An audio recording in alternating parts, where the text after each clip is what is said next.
Hey Facebook, I am Dr. Ford, and welcome to episode 5 of the Doctor's Office. As people start to log on, I will get our guest of honor on today, but today's broadcast benefits the Women's Audio Mission. The Women's Audio Mission addresses two critical issues. Number one, less than 5% of the people creating the sounds, music, and media in the daily soundtrack of our lives are women. Number two, the alarming 70% decline in women and girls enrolling in college STEM, science, technology, engineering, and math programs since the year 2000. Women's Audio Mission is a San Francisco, Oakland-based nonprofit organization that uses music and media, an incredible carrot of training environment, the only professional recording studio in the world built and run by women, to attract over 2,000 underserved women and girls every year to STEM and creative technology studies that inspire them to amplify their voices and become the innovators of tomorrow. Women's Audio Mission's award-winning curriculum weaves art and music with science, technology, and computer programming and works to close the critical gender gap in creating technology careers. That's www.womensaudiomission.org. So make sure you guys go in there and support the Women's Audio Mission. All proceeds of the donations you make today go directly to the Women's Audio Mission. It's a worthy cause based in San Francisco. So thank you for joining me today. Once again, I'm Dr. Ford, www.drford.com. And with me today is the one and only Richard FURCH. Richard FURCH is a 6-time Grammy Award-winning mixer and audio engineer. Starting out in New York, Richard was part of some of the seminal albums of the 2000s, such as Outkast's Speaker Box, The Love Below, and Usher's Confessions album, the critical darlings, such as The Fountains of Wayne's Stacy's Mom. Moving coast to Los Angeles saw him working with all-time giants of the music industry, such as Jimmy Jam and Terry Lewis of Michael Jackson fame. He was then tapped by the legendary Prince as mixer and engineer for his latest gold-selling, chart-topping Lotus Flower MPL Sound album. Growing up on SSL consoles and having learned from legendary mixers such as Michael Brower, Chris Lord-Alge, and Chad Blake, Richard obtained an in-depth knowledge and appreciation of analog and digital mixing techniques, a stunning arsenal of vintage and modern gear, and finally, his own no-holds-barred mix house studios in LA, where he currently resides. 22 nominated albums, with 1 current nomination in 2018. Richard has amassed credits on 6 Grammy-winning albums out of 22 nominated, with 1 current in 2018.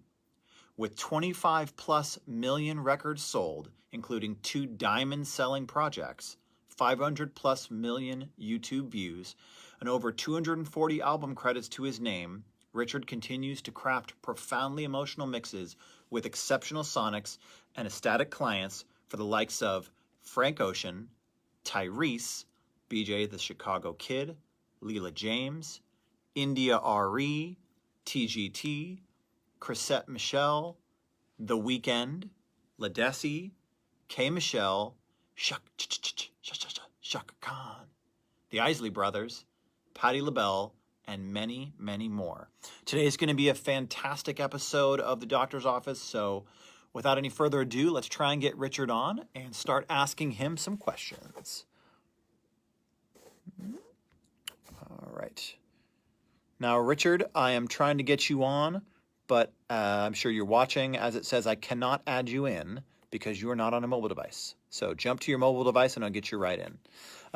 Anyone who's watching here, make sure you hit that donate button. Every dollar counts, $5, $10. It all goes directly to the Women's Audio Mission, all right? So great cause, education for women in audio and STEM. And if you have questions for Richard about any of the great records he's worked on, make sure you go over to Richard's website. That's www.richardfurch, RICHARDFURCH.com. Richard is messaging me.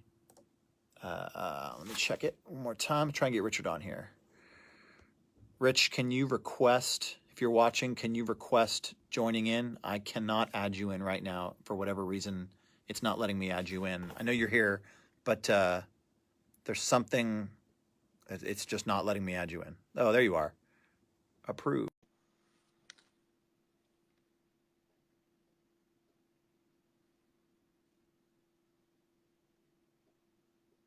All right, as soon as he comes in. How about now? There we go. Something worked. All right, Rich. Welcome. It's almost like we're technicians. Welcome, and thank you for joining me. I appreciate your time. I know how busy you are. Yeah. Today I make time for you and this cause actually, which is awesome. And I love doing this. I literally love talking about this kind of stuff. I know, me too. No worries, I'm here. And I like talking about it with my friends, people that I know, people that are passionate about it like I am. So without any further ado, I'm going to grill you. Is that okay?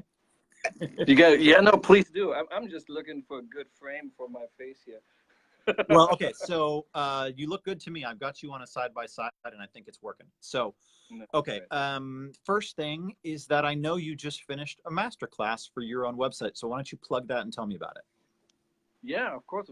So over the years, I got like many questions about how do I do stuff. I like that song. I didn't like that other song. How did you do that one? And finally, I decided, I want to have I want to have a place where I can send people and go like, listen, I would love to talk to you. I would love to help you out. I would love to answer all your questions. But why don't we start here? Like a collection of, this is how I do it, top to bottom, from when the client sends files to sorting it, to every instrument that you have, all the details, the plugins, but also, the philosophies, because that's, everybody has plugins. We all know that. But yeah, the secrets, the ups and downs of going through a song like that. In this particular case, I used a huge hit from overseas, from Asia actually. Was like 180 million views over there on YouTube, even though they don't even have YouTube in China. So that's only the stuff, that's only the people who checked it out on YouTube, while basically all the other video sharing sites in China probably racked up who knows how many views. It was cool. Humongous, that song. That's really cool. Called Light Years Away, was by Jem.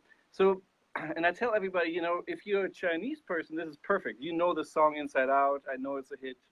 Many people have told me, like, I love that song, blah, blah, blah, blah. And I made it with subtitles for the Chinese market as well, just because, that's something that you might not find anywhere else, But at the same time, I tell everybody else, apart from the fact that the lyrics are in Chinese, which they could be in Spanish or in German or in Barbadian, whatever you want, the info is all the same. That's how we mix a song. That's how, a hit becomes a hit. And I'm really, really proud of it. A lot of love went into that. And also a lot of, I was kind of like, looked at it, was like, what do I want to see?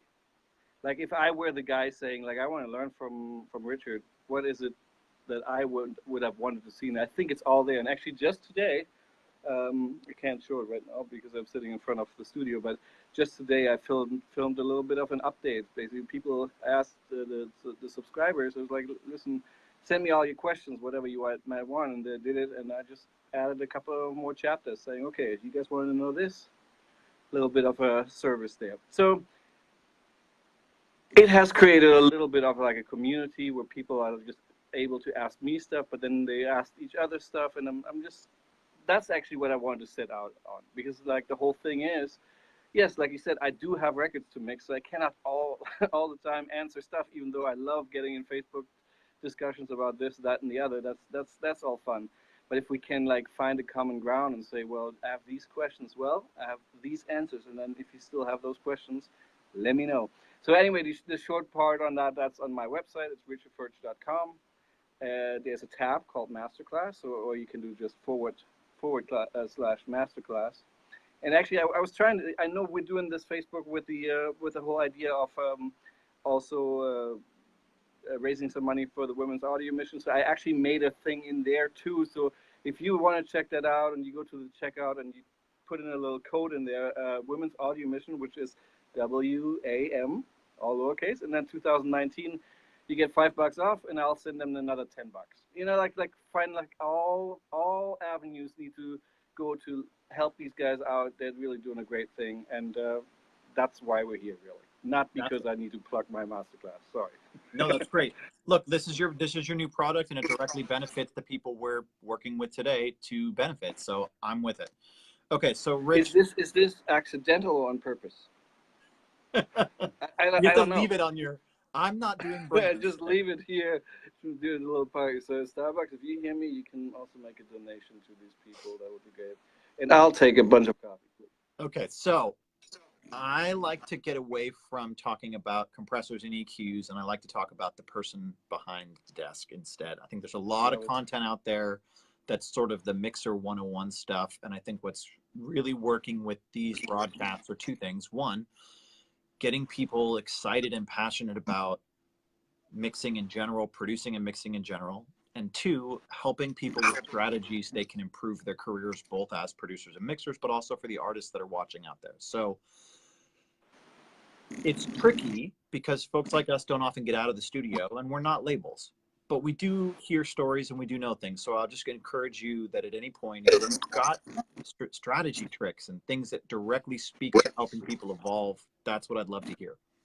So Yeah. to start with, let's go back to your story and how you rose up in the music business. So now I know that if we skip to New York, that goes a little farther, but let's go back towards maybe primary school, or when did you first get involved with music? Yeah. Yeah. No, that's a great one. Um, I'm a pianist. First at most, like since I was 8 years old, I started piano. I played. I wanted to be, first I liked a lot of Beatles and all that stuff because, at that age, that's what you want to play. And then I remember this one day when my teacher actually came back. It's like, here's that Beatles book. We need to put that away. We need to play serious music, classical music. And I'm like, oh, okay, okay. I guess that's what we're gonna do now in order to become a pianist. In hindsight, I'm not sure that was the smartest thing to do, both from him, by him and by me. But I got a whole classical education out of it. And then at one point, I was like, okay, so I love classical music and I can play it, whatever, but I want to do something a little bit cooler, I suppose. That's what your person will tell you. And so I went a lot into jazz, and I also had a couple of bands.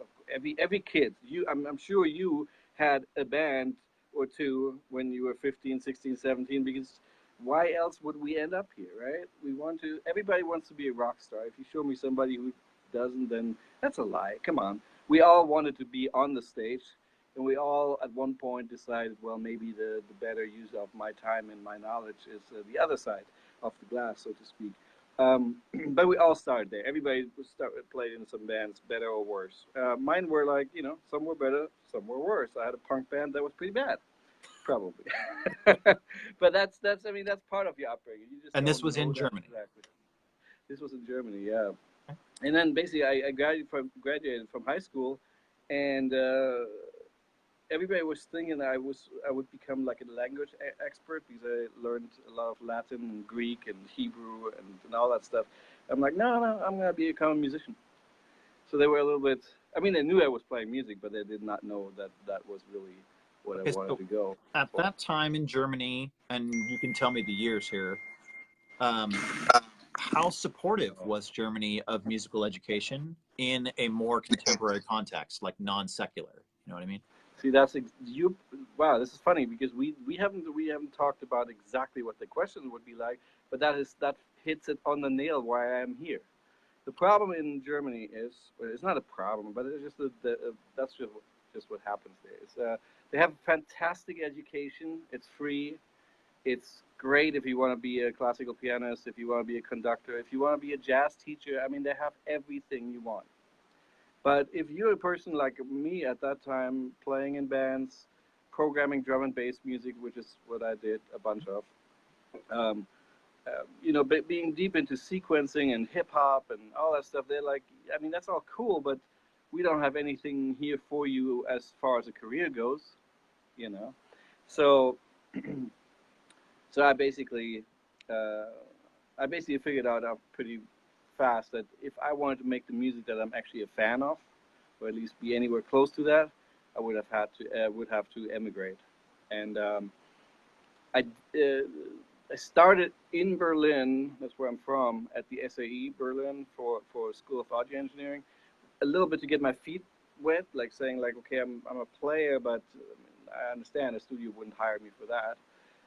So I just tried to figure out what was going on with that, and then I finished that degree, and then I decided, okay, well, in order to leave the country, I would have to go to another school, one that is a little goes a little further.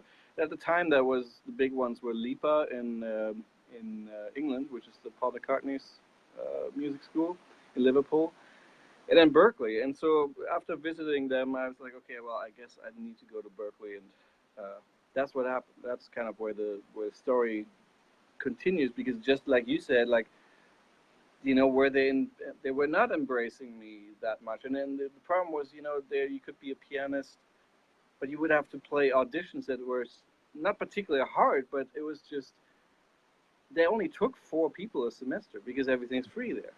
So not only do you have to be good, but you also have to be better than everybody except for 4 people in order to get in. And I tried a few times, like 4 or 5 times. It's just the closest I got was the first guy who didn't get taken. I was like, great. That's just what I need here. So basically, you know that whole saying, like sometimes the door that goes into that's being closed in your face is just leading you to into the right place. And I mean, obviously at the time it was incredibly frustrating. I'm not saying like I knew all of this, but in hindsight, I'm like, okay, that's probably right. I mean, everything worked out for the better this way. It was everybody is a lot happier that I wasn't there.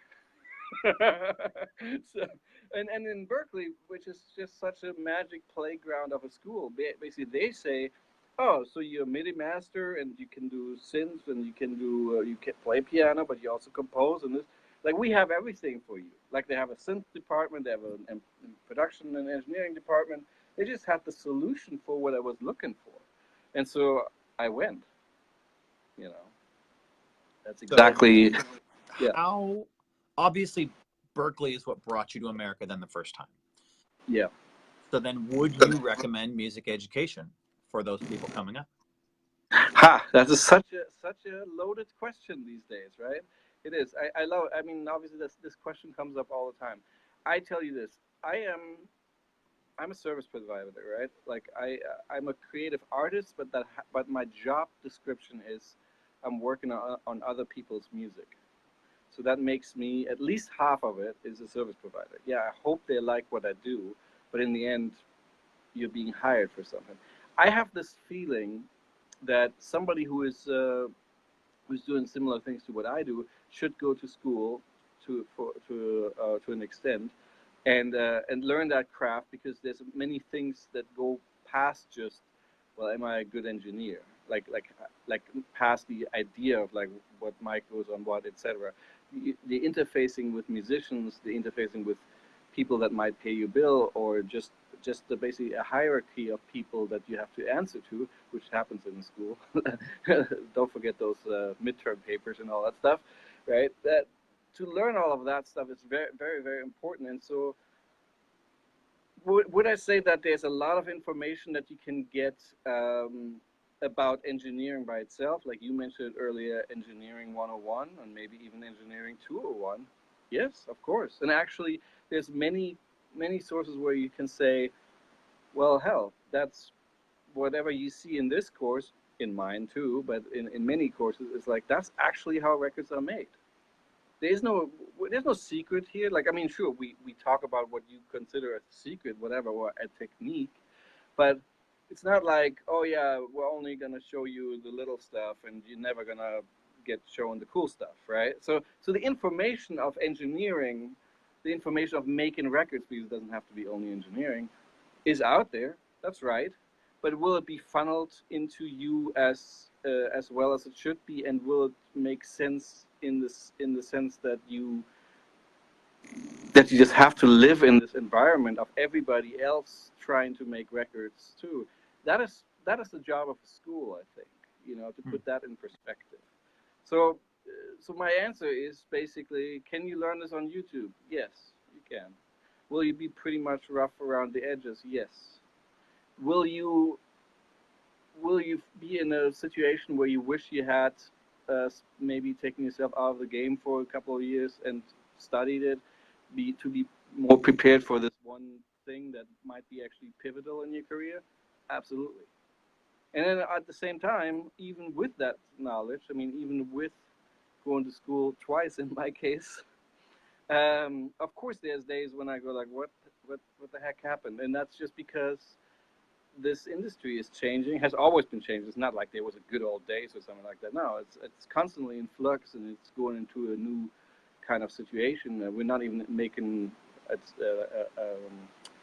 a medium anymore, like no more CDs, etc., etc. So like things are actually changing faster than we can think about. So do you not want to take a little bit out time and go like at the school, at least when you fall and break and make a mistake, you're not gonna get fired.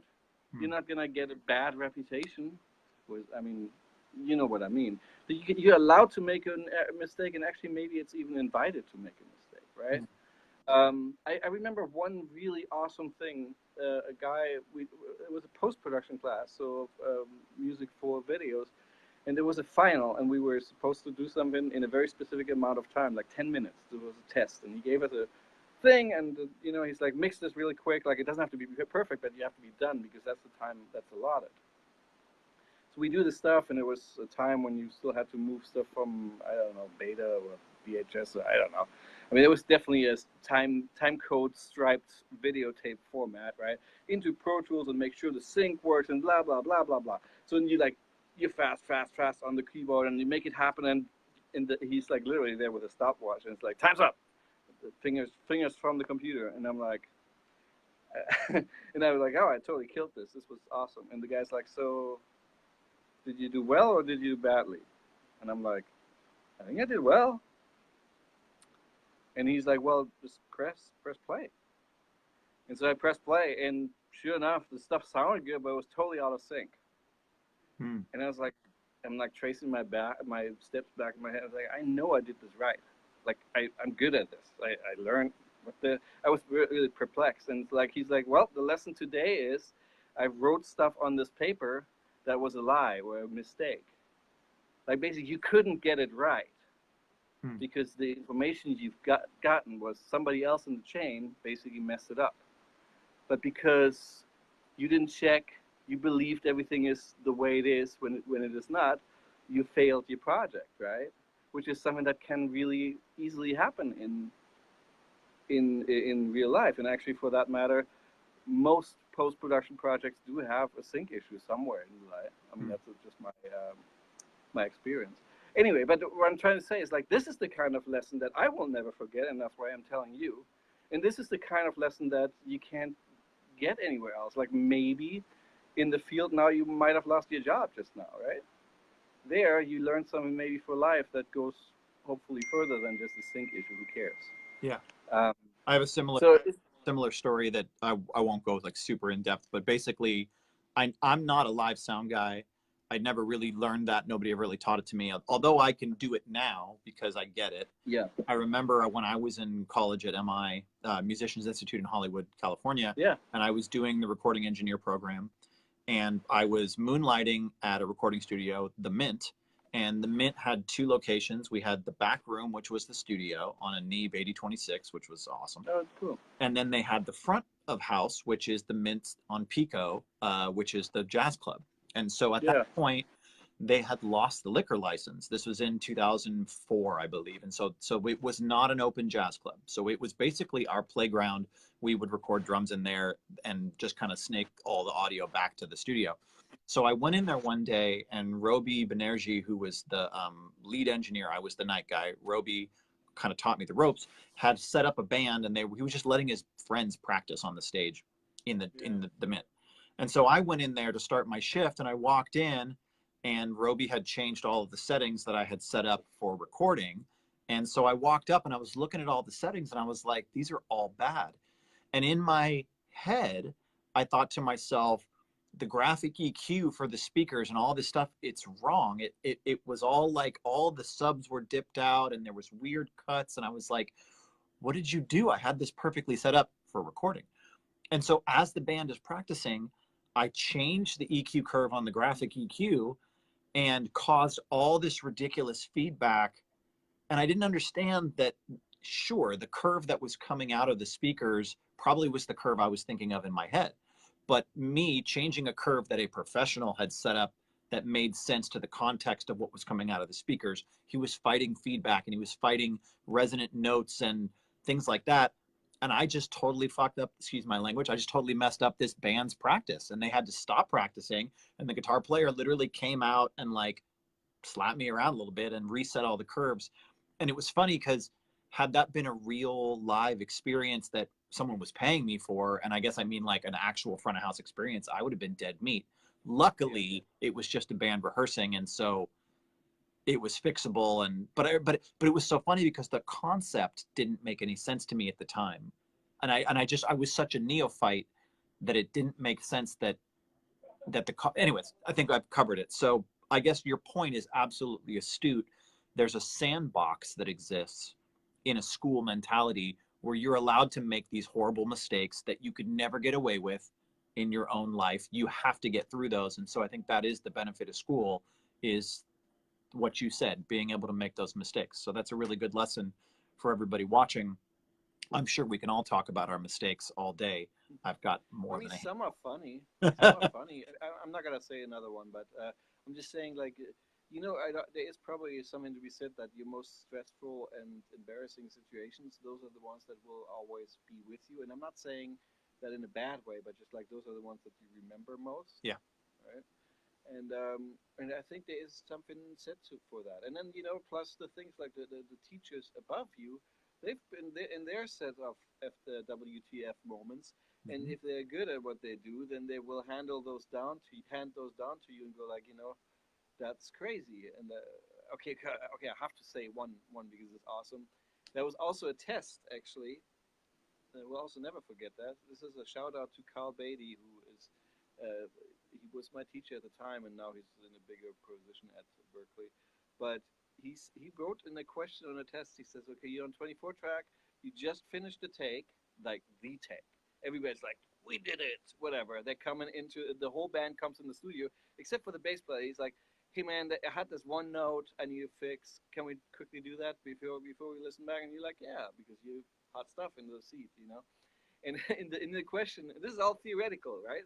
In the question, it says, well, so you roll past in front of the mistake, and you press play, and you look at the player, and then you press record, and oh my God, the whole band disappears.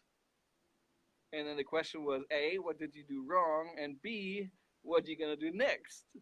You know, I mean, the answer to this question is the technical part is pretty easy, which is you were still in full, every track was in record because you just did a basic take, right? So you just punched into the whole thing, and of course it's all undoable and it's gone. You know, so and you basically only hear the bass playing, right? So basically, then you have to tell the band, well, crap, I just punched into your master take without a way to undo, so which is obviously the worst, you know. I mean, so, you know, he was just like, well, there's no wrong answer. Just think about this, and then I will also never forget that he wrote in that question, think about this long and hard because this will happen to you. Mm. And I'm like, this will never happen to me. That's ridiculous. It happened to me once. Luckily, it happened to me on my project, like a thing that I was producing, so nobody got hurt. Mm. But I was like, oh, I did it. Crap. But I was still in school, so again, no points lost, I suppose. But I think the story is funny.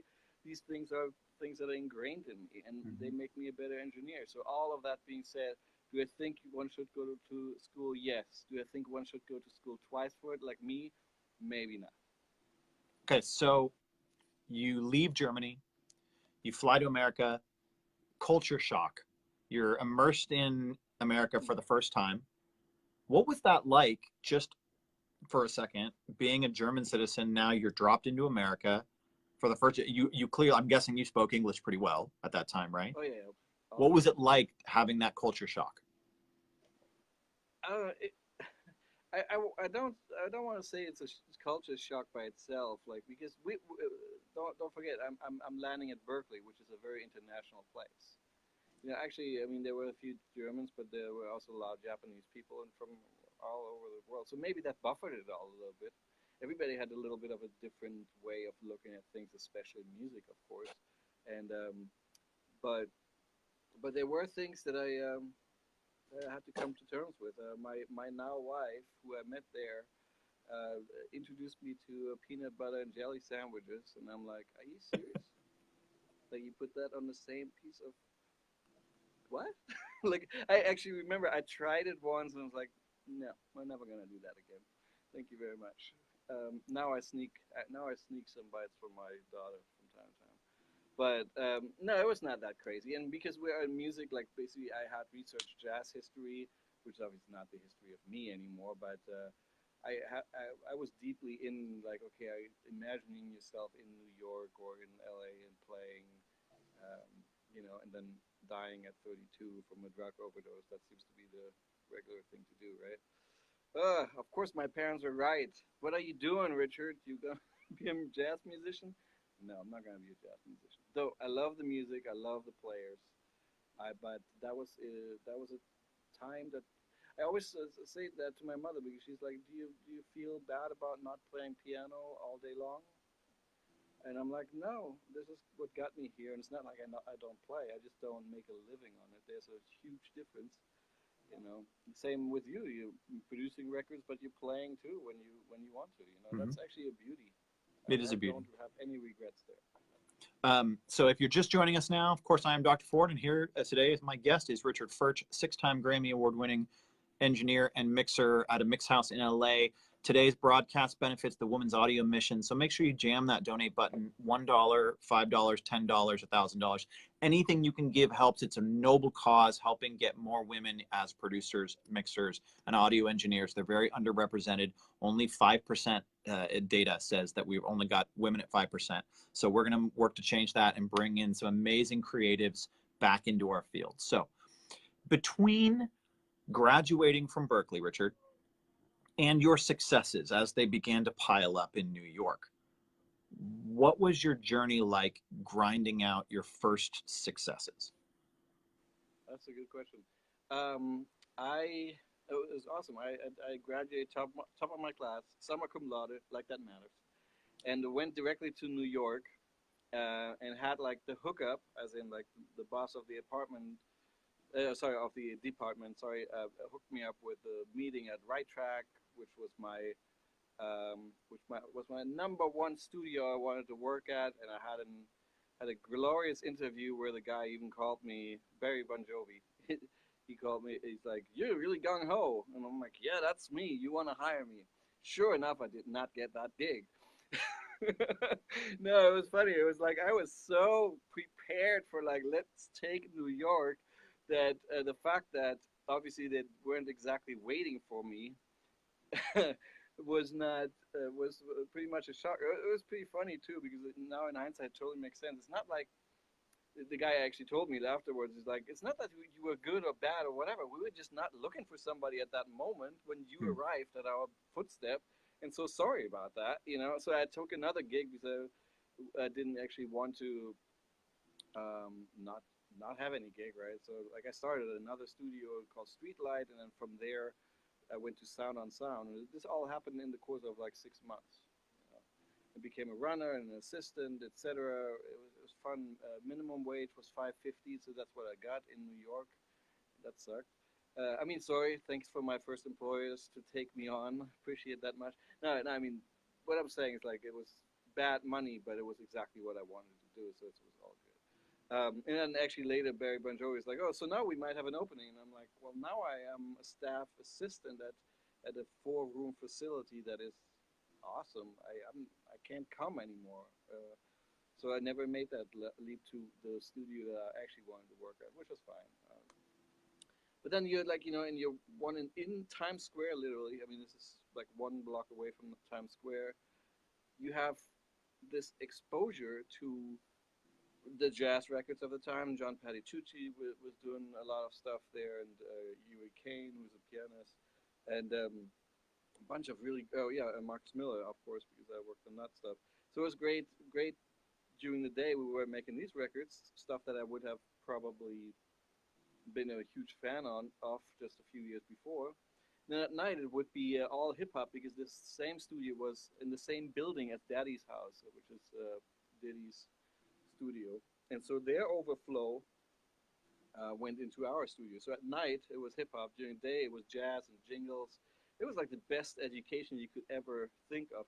The only thing it didn't have as much, which became a problem later for me, was rock records, rock and actual, yes, pop records, but the pop records of the time, like they would have Destiny's Child and Jessica Simpson, these kind of things, you know, like and not so much rock records that I was interested in, because I was thinking, well, maybe have some more like drums recorded than I would love to.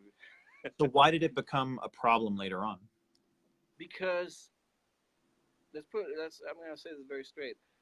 I think personally the highest form of engineering there is doing a jazz record live to two track. Okay. Like to do that with a full room of people, mix on the fly, and not even go to multi track. Now that takes some balls for everyone involved. You know, that's how most of those records were done.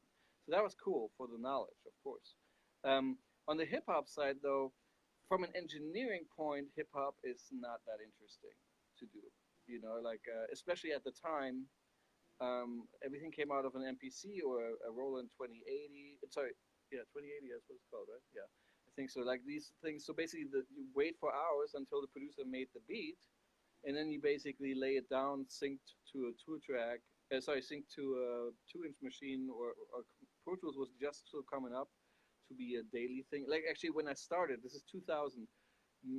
Almost everything was analog, and maybe DA88s and stuff. Only a year later or so, Pro Tools came into the fold. I know Pro Tools is much older than that. I get that, but the fact that when Pro Tools actually replaced traditional recording mediums was kind of around 2001. Yeah, a lot of studios were late to that because they didn't want to change systems they had in place, and a lot of producers were just not willing to make that shift because of perceptions of sonic quality and yada yada yada. Yeah, but basically, when I say hip hop is not that interesting to engineer, so basically you wait, then you dump the beat, and then you get to mix it maybe a little bit, but then most of the time it's just, well, now you have to wait for somebody to record vocals. So like it was the actual engineering part of it, which is getting a sound, maybe communicating with a player. That is all out of the window. Was never there. Not even a guitar player would show up, right? So at the at the very beginning of my career, at one point that started to weigh on me. I was like, did I learn all this stuff when I can't actually use any of it, and I'm basically a glorified limo driver, basically sitting in the corner until they need me.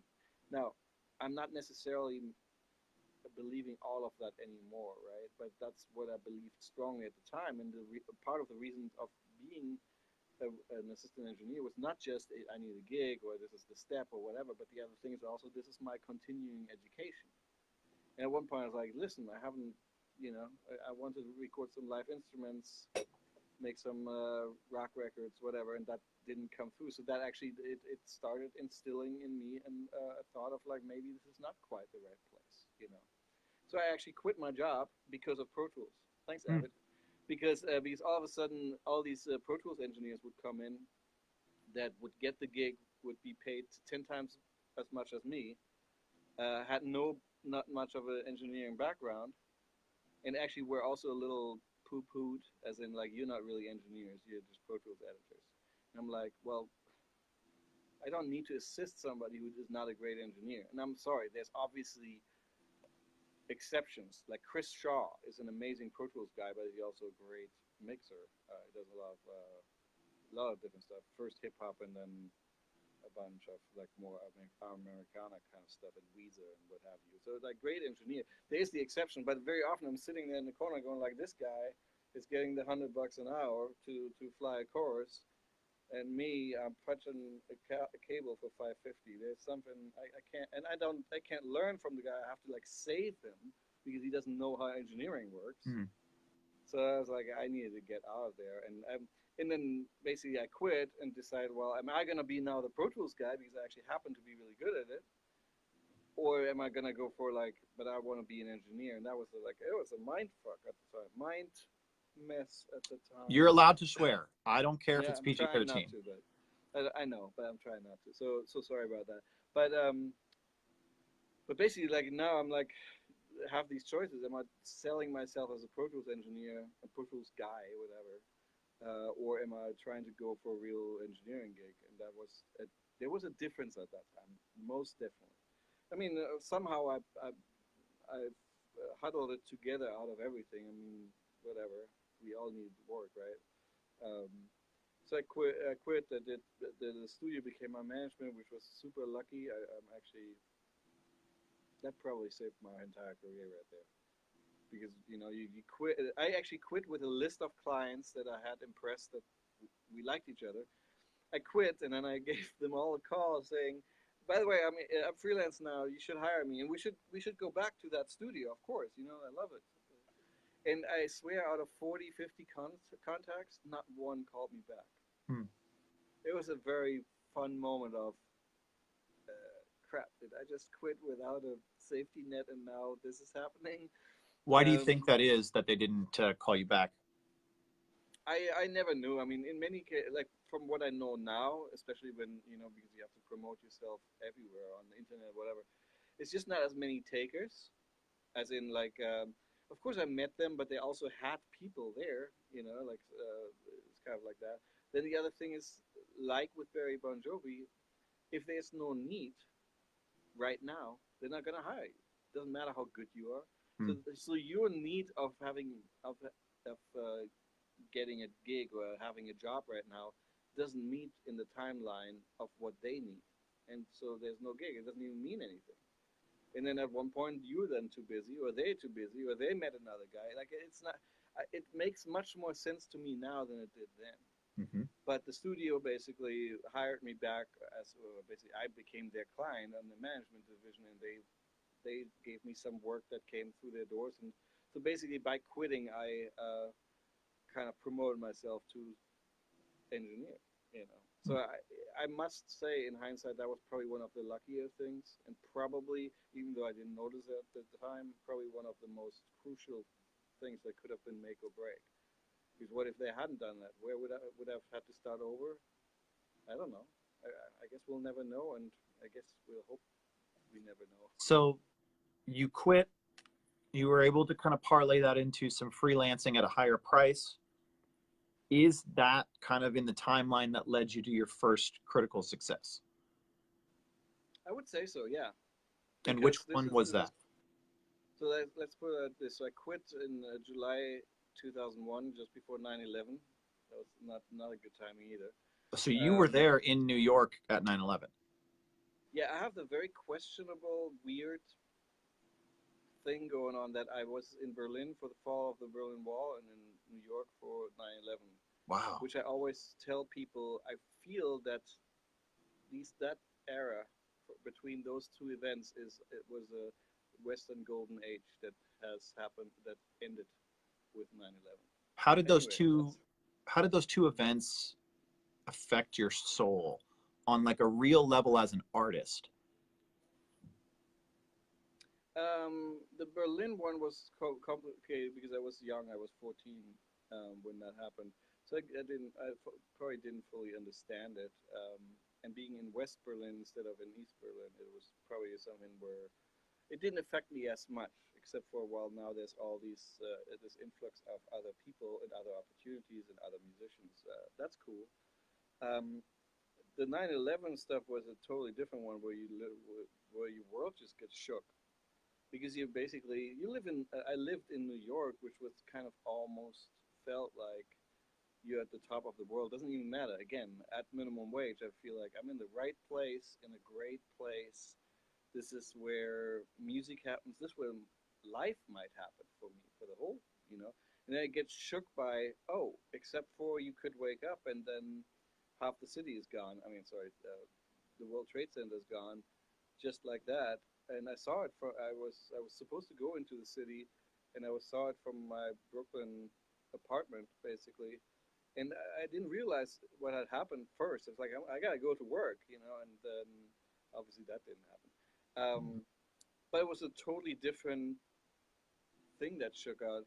Actually, and funny, and not funny, but like strangely, it actually affected some things for real, like in the music industry.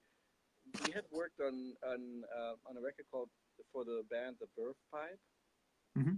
Um, that I had only assisted on. I didn't actually engineer. It literally came out that week, or maybe the Friday before. Sorry, no, actually Tuesday was release day then, and 9/11 was Tuesday, I believe. So it came out, and basically it tanked right away then there, because obviously the attention was totally somewhere different. So to say that it didn't actually affect your livelihood in some kind of way is probably wrong, right? And it made for a much grittier place afterwards, a place where you didn't feel. It's not like you felt unsafe, but you definitely felt anything could happen here. And later, actually, this was much more scary in a weird way. There was this whole, if you remember, the power outage. It was 2003 or 2004. Like the whole Eastern Seaboard had no more power for like 2 days or something. And when that happened, now that was scary, because there was this moment where I was like, how can this happen? A, B, are we under attack again? And C, will it ever come back on? I mean, that was it was the thing was so huge, like everything, like 6, 7 states had no power. It was like it felt like weird. Yeah, it felt weird to be alive during those events. You like, because we take a much more stuff for granted. I'm not just saying do what we love or whatever, but just in life we take a lot more stuff for granted, that these weird events that have a massive impact on populations. So your first, okay, so Okay, so yeah, no, so no, no, this is basically, good. This is good. It's such a deep conversation moment, because how you even think about working on pop music when an event like that happens is, it's really fascinating, and it's a testament to the human spirit and how everybody had to return to their lives, and you have to kind of make the best of it. So it's very fascinating, and you know, we carry these scars with us no matter what. Um, okay, so yeah, well, we'll just we'll step away from that one because it's very heavy. But you get back to work after that, right. and you So come I back get to back. yourself. You're feeling normal again. We're back to work in New York. And when did it start to shift for you from being the average audio engineer, working class guy, into who you've become today? Um, there's a couple of moments. I mean, one were the two really lucky moments at the beginning, right at that time, like 2001, 2002, I believe. I don't know exactly the dates anymore, but one was literally we were working on Jay Z's Blueprint album, and I was the assistant on the session, and the engineer, sorry, the mixer, his name was Doug.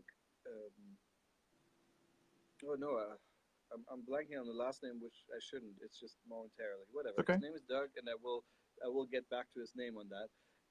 But he was the mixer, and he's like, I don't want to blow out my ears here. Can you just record Jay Z on these two songs, because he hadn't done it, or he had to fix it or rewrite the whole thing. So I did that and got an engineering credit. That was nice. And then all of a sudden, another thing similar to that was like Outcast comes in and has no engineer, because that happened a lot in New York, where basically people would book studios and they're like, oh, well, we'll just use your guy. Meanwhile, no studio actually had guys, right? Because as you know, most studios have assistant engineers that are totally capable, but they don't have staff engineers normally, because who's going to pay them, right? So basically, they normally have an assistant that could be in the chair. And if you have a great studio, like for this record plant here, then the moment the guy sits in the chair, then he gets full rate, because that's the service you're asking for, right? But most studios don't really have engineers themselves. So being on the management team, I got the job. Like, you want to do it tonight?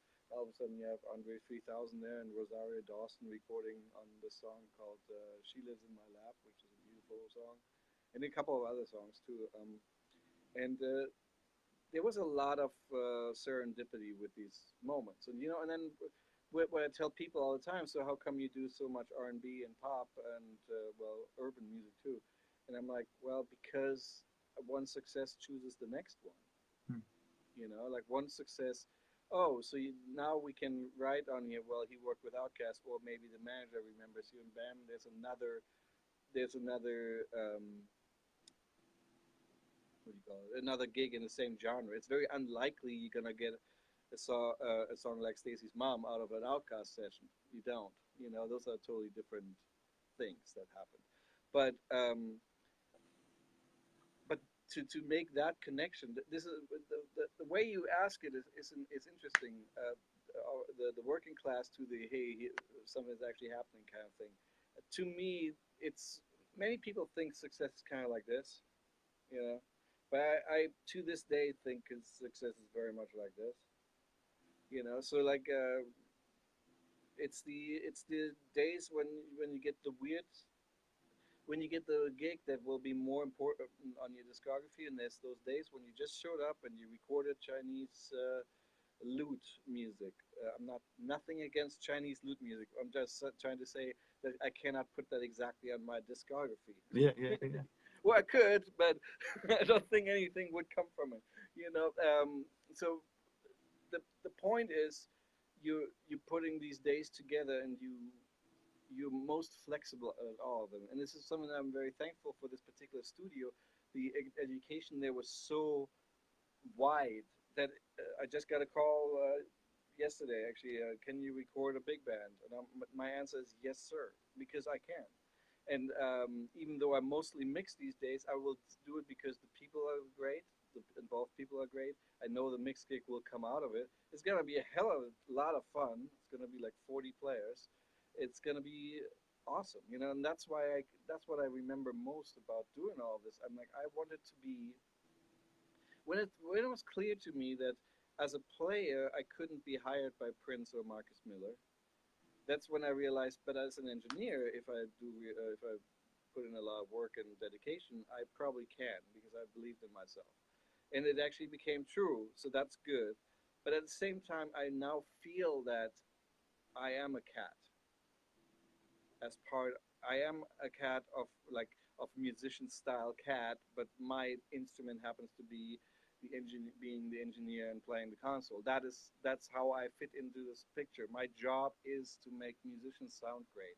There's nothing I can imagine that is cooler than that. Actually, that's exactly what I set out to do.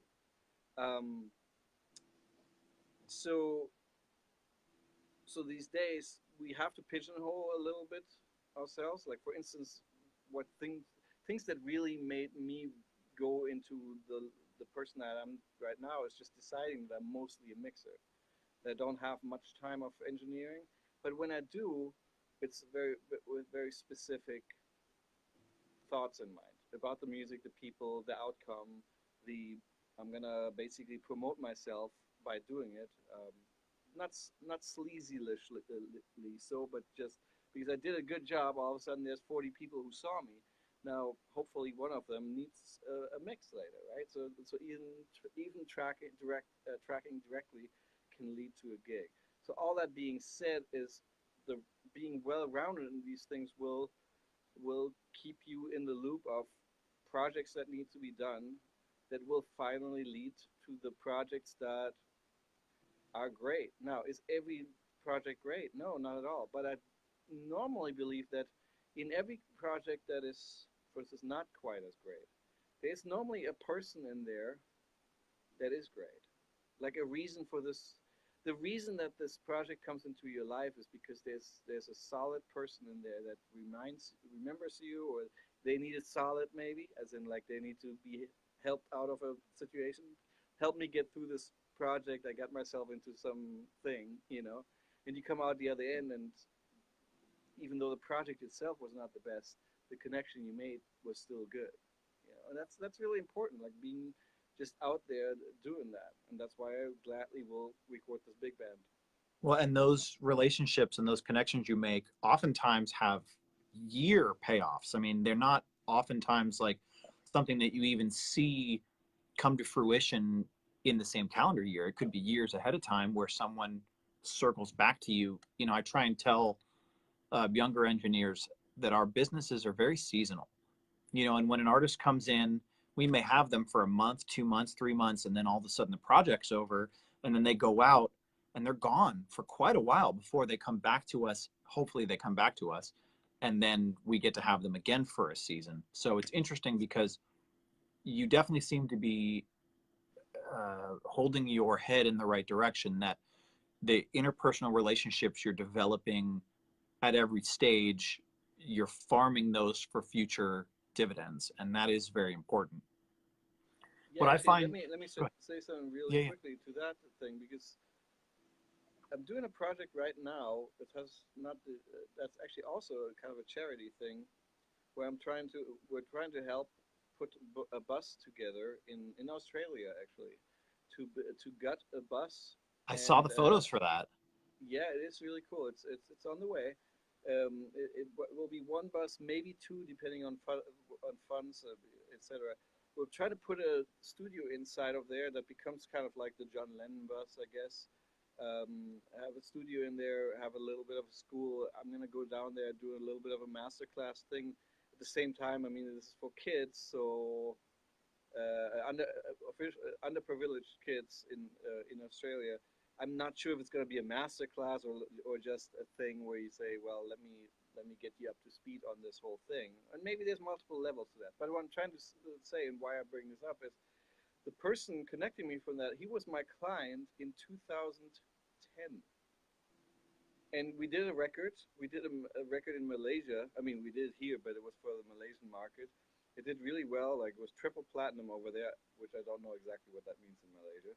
Like how many numbers you have to sell, but it did well. And I was like, oh, this was great. It was like an R&B project. Let's do it again soon. Crickets.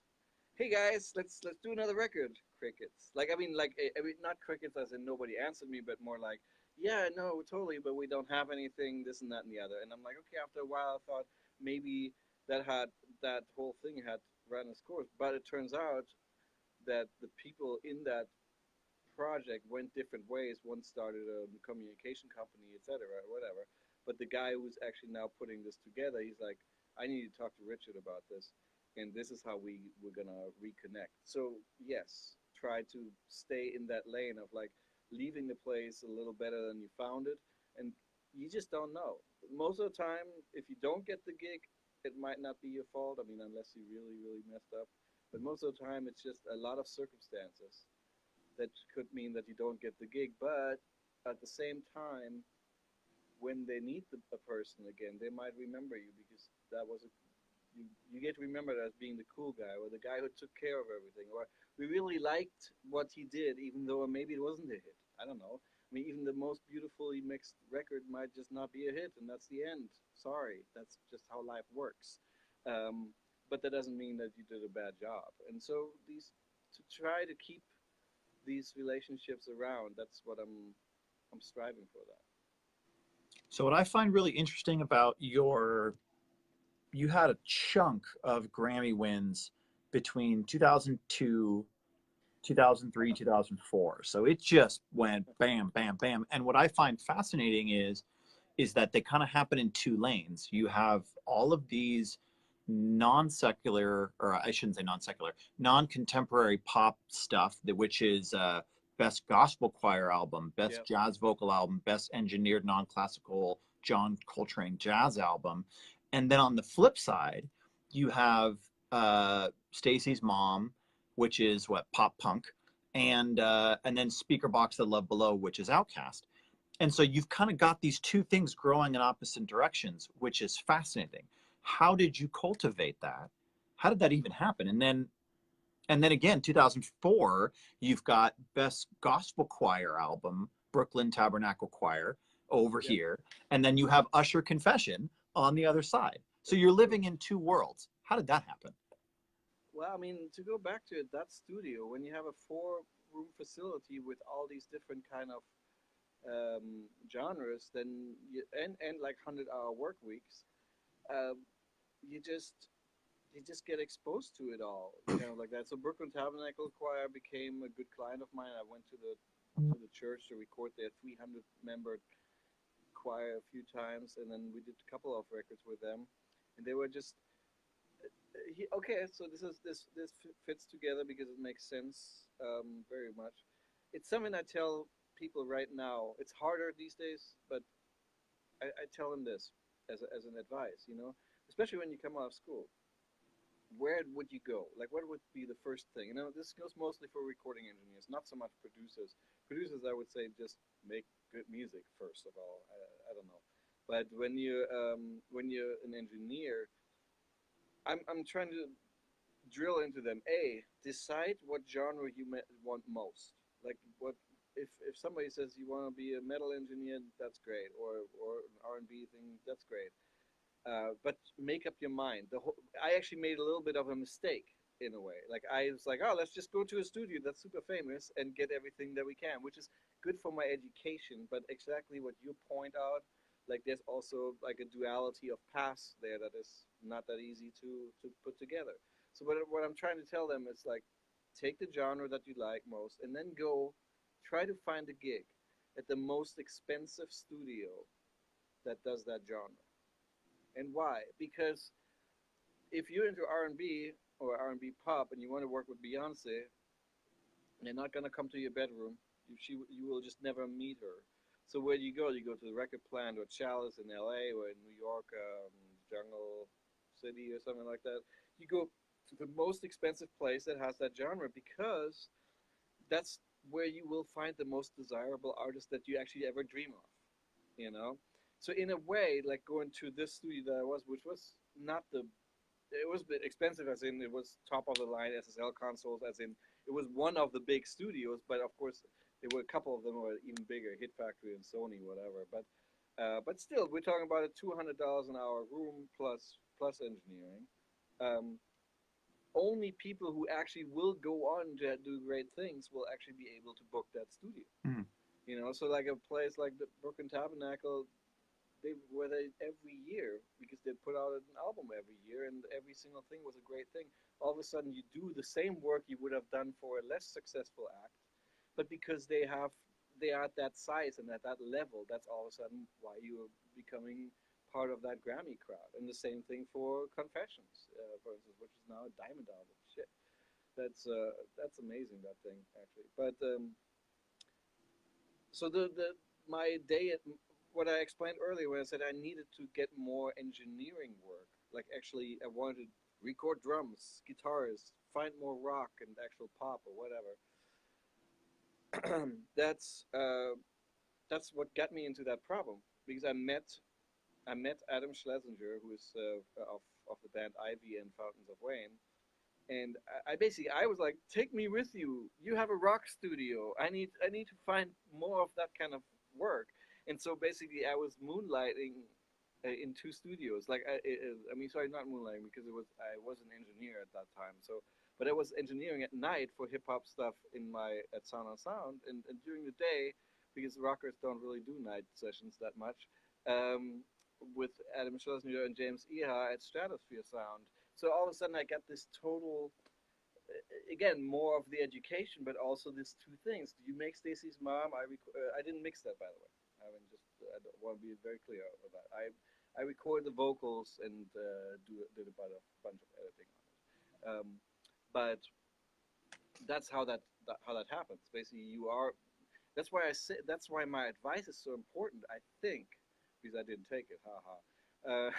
It's just if you spend all your time in a hip hop studio, but you actually want to record Coldplay, it's just not going to happen. You will Mm-hmm. never meet them. Doesn't mean you're doing badly. It just means it's never going to be a fit. And actually, the funny part is when you're talking about somebody like Michael Brower, because of Coldplay now, he started doing all R&B records, and he was Aretha Franklin's and Luther Vandross's engineer. Like he would be known for that '80s R&B sound. Then that dried up probably around the Nirvana time, and then he re-immersed himself as I don't know what is Coldplay, arena rock. I don't know what it was called at the beginning, but whatever. But you see what I mean? Like you expose yourself to make one record that will define your next times. And currently, these records for me are the R&B urban slash R&B pop records, and that also do pretty well on the charts. So that's all good. Well, and But this is yeah, exactly what I'm attempting to do right now. Is that I was in Los Angeles where we met, and I was working on every client that I could find, heavy marketing, trying to just keep afloat and pay the bills yeah, as an independent engineer. And I took anything I could find And naturally, they were all base level starter records of people who couldn't afford the person above me. And what that meant was they couldn't necessarily afford marketing either.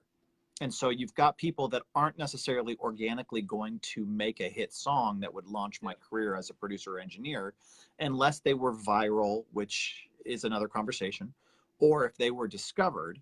But then half the time, I wasn't that good at the time. And so if they were discovered, it would be flipped into something else anyways, and my work was probably not going to get taken along with it.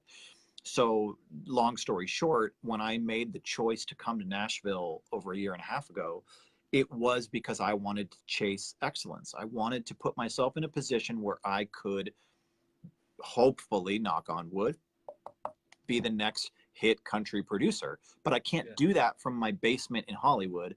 I wanted to chase a genre that I loved and that I was good at, exactly what you said. And so I've come to Nashville. I got myself a great studio, and I am grinding it out as hard as I can every day. And it's a long thing. But I think that's the commitment it takes. It takes someone, all of us, and I'm not trying to toot my own horn, but for everybody who's listening and watching, the young ones that are coming up, it takes a certain first strategy and understanding that all of the decisions you're making are leading towards your victory. And it takes an understanding that you, yes, some of this stuff is you're going to luck into it, and some of it's going to come with the grace of the universe or God or whatever you believe, right place, right time, as some of the things happen to you, you kind of would agree have. But you can make these choices which are going to ripple into your future. Do you choose to intern at a big studio? Do you choose to grind it out in the basement? Unfortunately, I chose to grind it out in the basement. And I think that I might be a lot farther in my career had I done your path, but I just didn't know any better. So it's very interesting. Hindsight's always 2020, as they say. But let me talk about a couple things for you. So I've asked this question a few times on the different interviews. One of my favorite answers was the one Ken Lewis gave about Kanye and Just Blaze. And hopefully I can get some degree of the same, well, who knows what your answer you're going to give. So when you were in the studio with Andre 3K and Big Boy, tell me about your involvement in the Love Below speaker box first. Okay, so Big Boy was not there. It was Andre 3000. It was for the song, She Lives in My Lap. And it was like it was the quintessential, like, bring in a drive. Obviously, it used to be easier when everything was documented on tape, etc. Get like a moment of like, okay, what's going on here, etc. These days, well, that's 2002, right? Whatever. It's a Pro Tools file that somebody generated, and they have their different ways of working, and you do, and you have like 10 seconds to look it over and go like, okay, okay, I got it, right?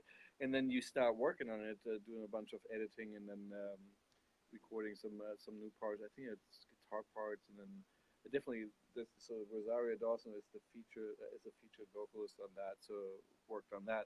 But here's the thing: like I just explained this to another person. Like even though I'm only like whatever 2.5 years or so or so into my career at that point, um, I have assisted and been on many sessions that had bigger artists. Especially at that time, Outkast was not that big yet. I mean, sure, if you were a hip hop head, It's debatable. no, I mean like what I'm trying to say is, as a hip hop head, of course, Outkast is great, but like Andre was doing something that was about to become something totally different, right? Yeah.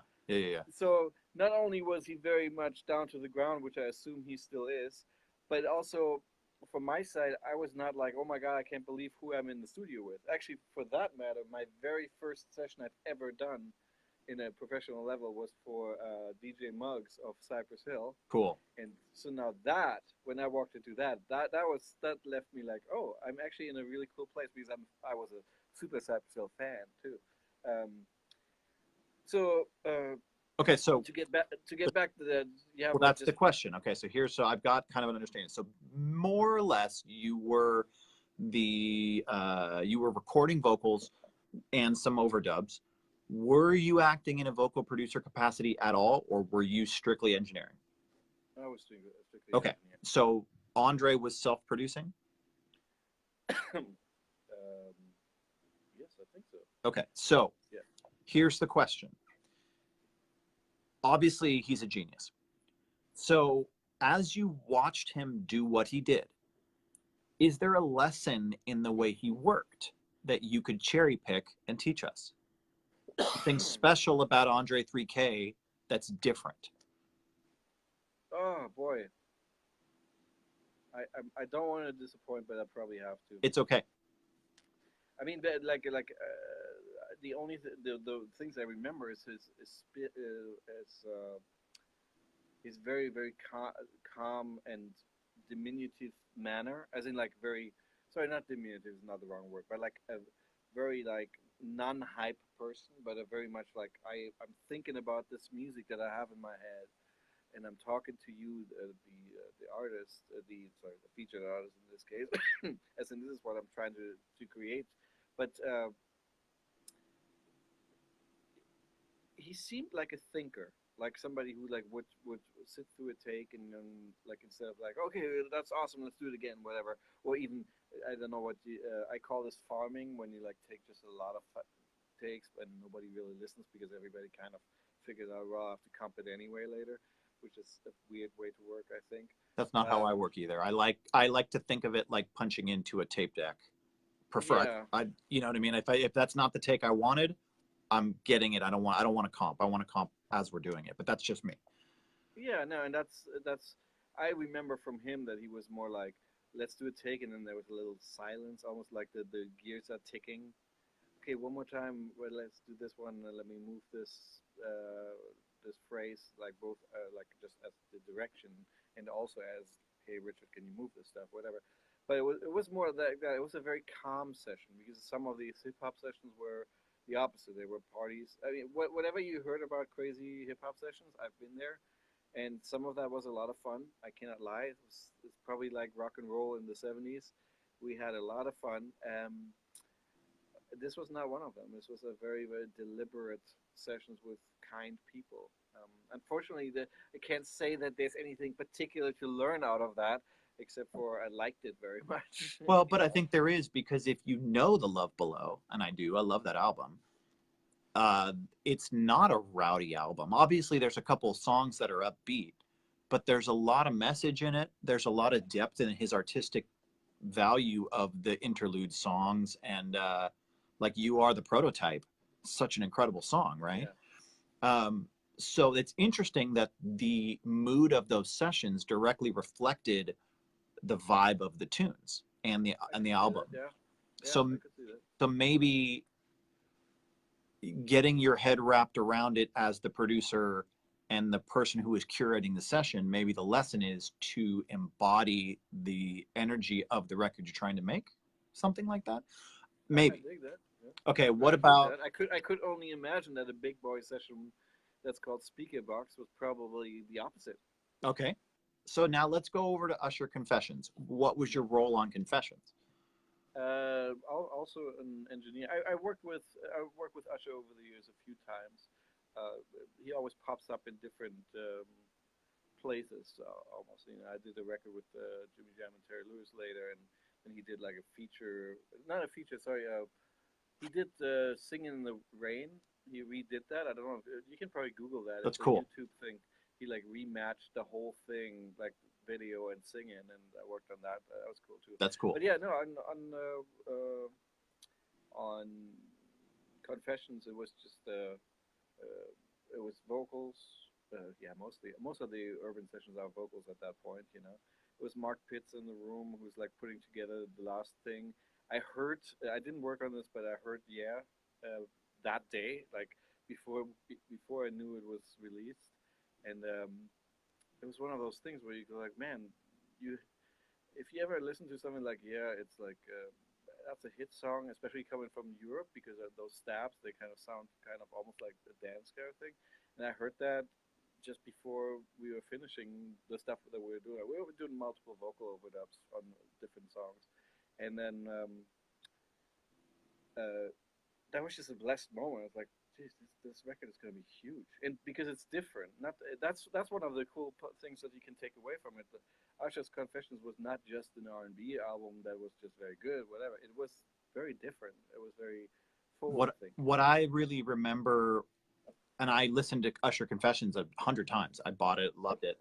Was that coming from his previous work, what I respected about Confessions was that it was a journal into what he was going through as a human. It was about his experience, not just let's make a great pop R&B record, because it was that, but it also was this very deep delve into his psyche and how he was dealing with the issues of his life at the time. And I think those two things combined, and that's why it's so impactful, because anyone can go listen to Confessions and you can get into the mindset of what he was dealing with at the time. Yeah. I mean, the relationship issues and whatnot. So here's the question again for Usher. As you were recording vocals for Usher on the songs you worked on, is there a lesson in the way that Usher worked that you can cherry pick and teach us? I mean, that one basically, he's a self-producer, as in like there was no vocal producer, etc. He's just like, I need to do some changes to these songs. Like, I mean, some main parts were recorded, whatever. He's like, he had to like add the what's that, the yeah man, like to a bunch of stuff. I mean, that's not the only thing, but I'm just saying, like, he was on the mic, just vocal producing all of his backgrounds by himself, stacking it and being really in a space where you go like, I know somebody who walks in goes like, I know this record is gonna be done in a few days anyway, right? But there's these very specific things that I haven't had time to do, and we're gonna put them down right now, you know. But he went in, he did these things really fast, like stacks, and I'm like, wow, did you just walk around all day long with these ideas in your head? I actually, I obviously I don't know, you know, but it was that, and then it's just somebody who's okay. Do you know this? Which is awesome. There's two types of artists, I think. There's one artist that basically like they walk into your studio and in a way they kind of like sitting down and they're like, "Hey, make me a record that I happen to be in, right? Like do this for me." And then there's this other artist like him and Prince and who else? Tyrese probably. I mean, people that I work with. That's why I'm mentioning them. That are the exact opposite. They're like, I know exactly what I'm doing. You're here to help me do what I do, of course. But even if you weren't here, I'm gonna get it done. I'm gonna get this on tape. What I need to get on tape. I appreciate your input, and I will ask it. But it's not like you have to save me. You're like, oh, I don't know what to do with this record. That doesn't happen with these people. They just like there's a different way of using a studio. Also, not that much experimentation. More like getting stuff done. So You know, not much. they're in their head. They've already arranged it in their head before they came Yeah, in. Interesting. yeah. Okay. I think that's the. Well, I was going to segue to Prince. So now tell me about your involvements. How did you meet Prince, and what was your involvement there? Well, Prince was one of the more. He's probably my second most intensive artist next to Tyrese, and I bring Tyrese up because we've been working for like 18 years now. I'll get to But Tyrese. huh? I'll get to Tyrese. Oh goodness. No, but it's funny when I say that basically Prince is second to Tyrese in meticulousness. Let's cut that out. Oh right, it's live, so we're not cutting it out. Anyway, but what I'm trying to say is like, so what happened? I met Prince. This is funny. I worked with Jimmy Jam and Terry Lewis for a couple of years at that point, but that's not how it came together. I actually met Prince through a totally different connection. I was an engineer for a guy called Mad Scientist, a producer. We were doing a lot of sessions in at Chalice, and we were doing Christina Milian, a lot of R&B stuff. This was a lot of tracking. This is 2008, 2008, and so we're working on her single, a song that later came out as called "Us Against the World," and she mentioned, well, Prince is gonna come by tonight, and I'm like, yeah, right. Like, why? You know, I didn't quite understand. And it turns out they're friends. Okay, cool. And I'm like, if one knows me, I'm a super Prince fan. And I just told you that I don't really get starstruck, and if Usher is in the room, who cares? Sorry, no, I love Usher, but like, or Andre 3000. But like the idea of that he could actually show up there was pretty. I was like that I would be starstruck, and then sure enough, he came in. I'm like, whoa, this is actually happening. He's actually walking in here, and I had like 30 of his albums. I wanted to be like I'm an NPG fan forever, and so he's the nicest guy ever. Like totally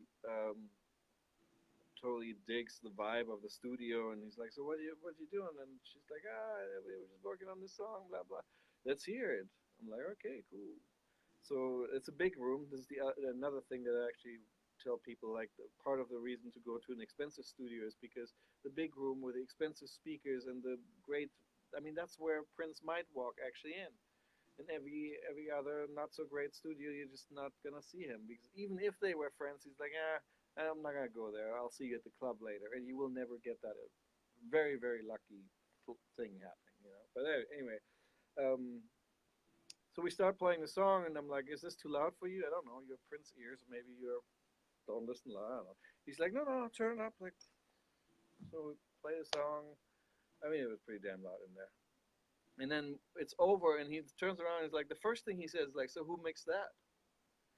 And I'm like, "Well, that would be me, you know." And then he's like, "Well, then I need your number." And I'm like, "Are you serious? Like, that's how this happens? No, like, let me check out your MySpace at the time, or your discography. Just say you like what you heard, and now you take my number. Okay, cool. I'm gonna just play this really cool over here, which is not working out so well." Anyway, so like, of course, one of those days when you don't have a card on you, so I scribble it on one of these chalice notepad things like, "Here, Prince, this is my number and email. Thanks. Talk soon, maybe."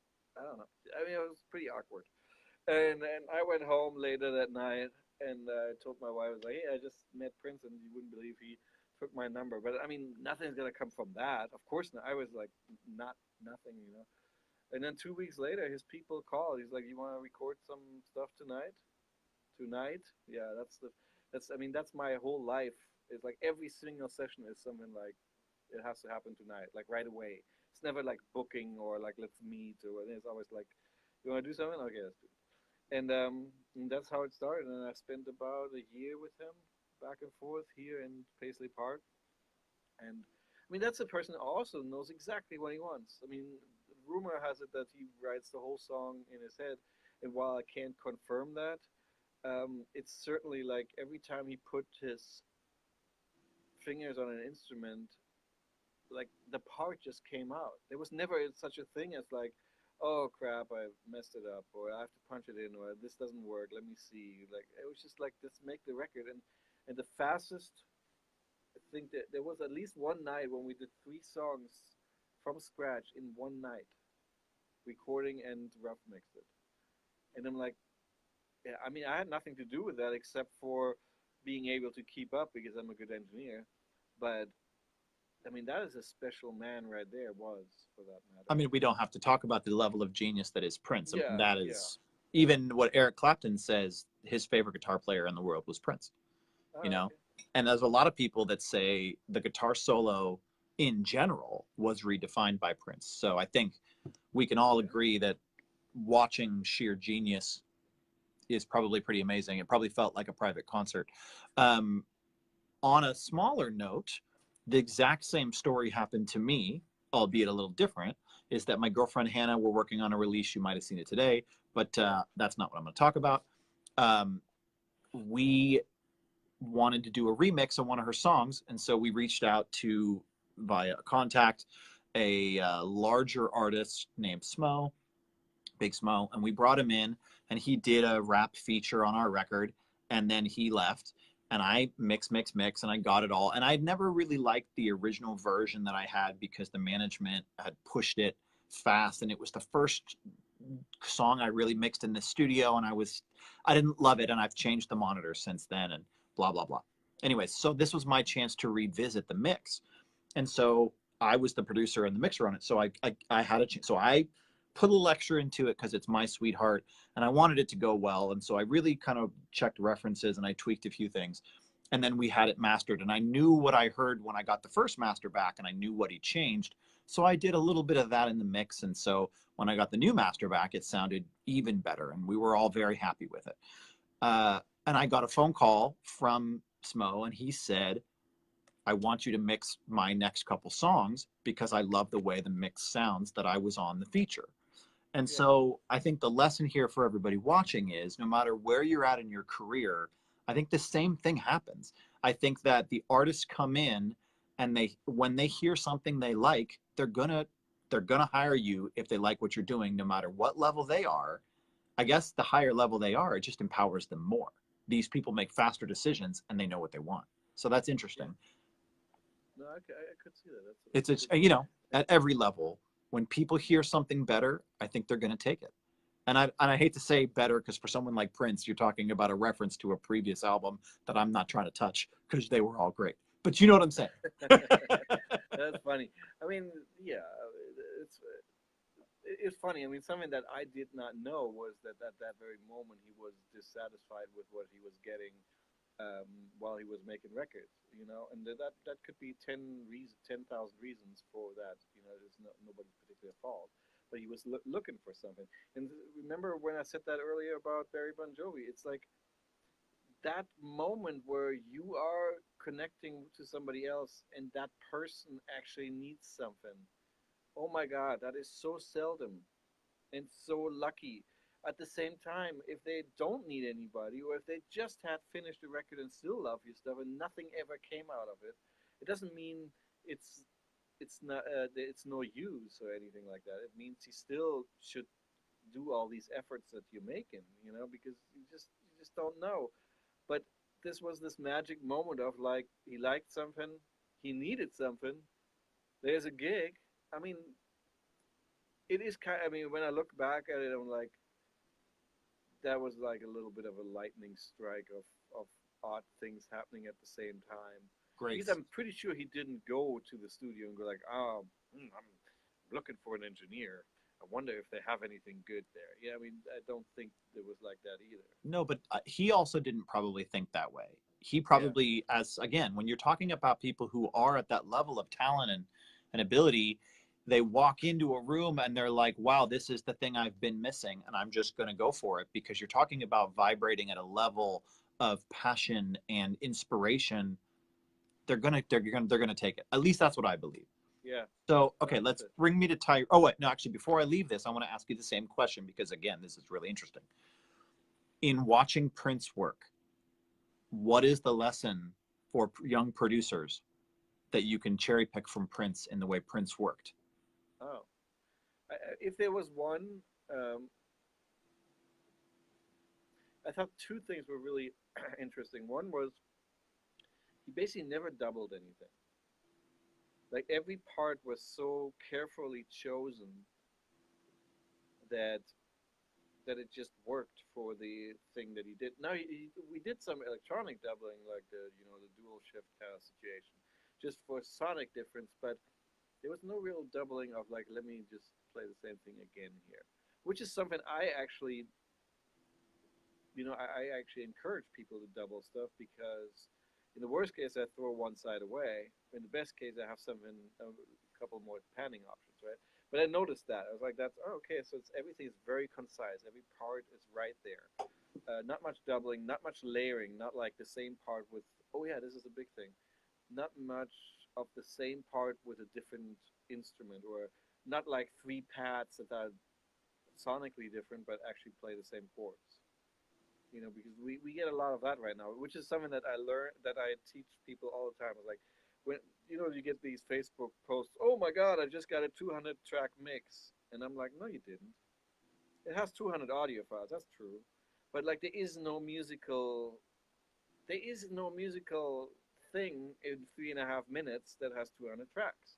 There's a musical thing that where like the acoustic guitar has three mics on it, or maybe like there's three pads that are basically one sound. They're playing the same thing. You just spread them out on three things. That's not the same thing as 200 tracks. It's just that's just like not poorly recorded, but no decision made recorded situation.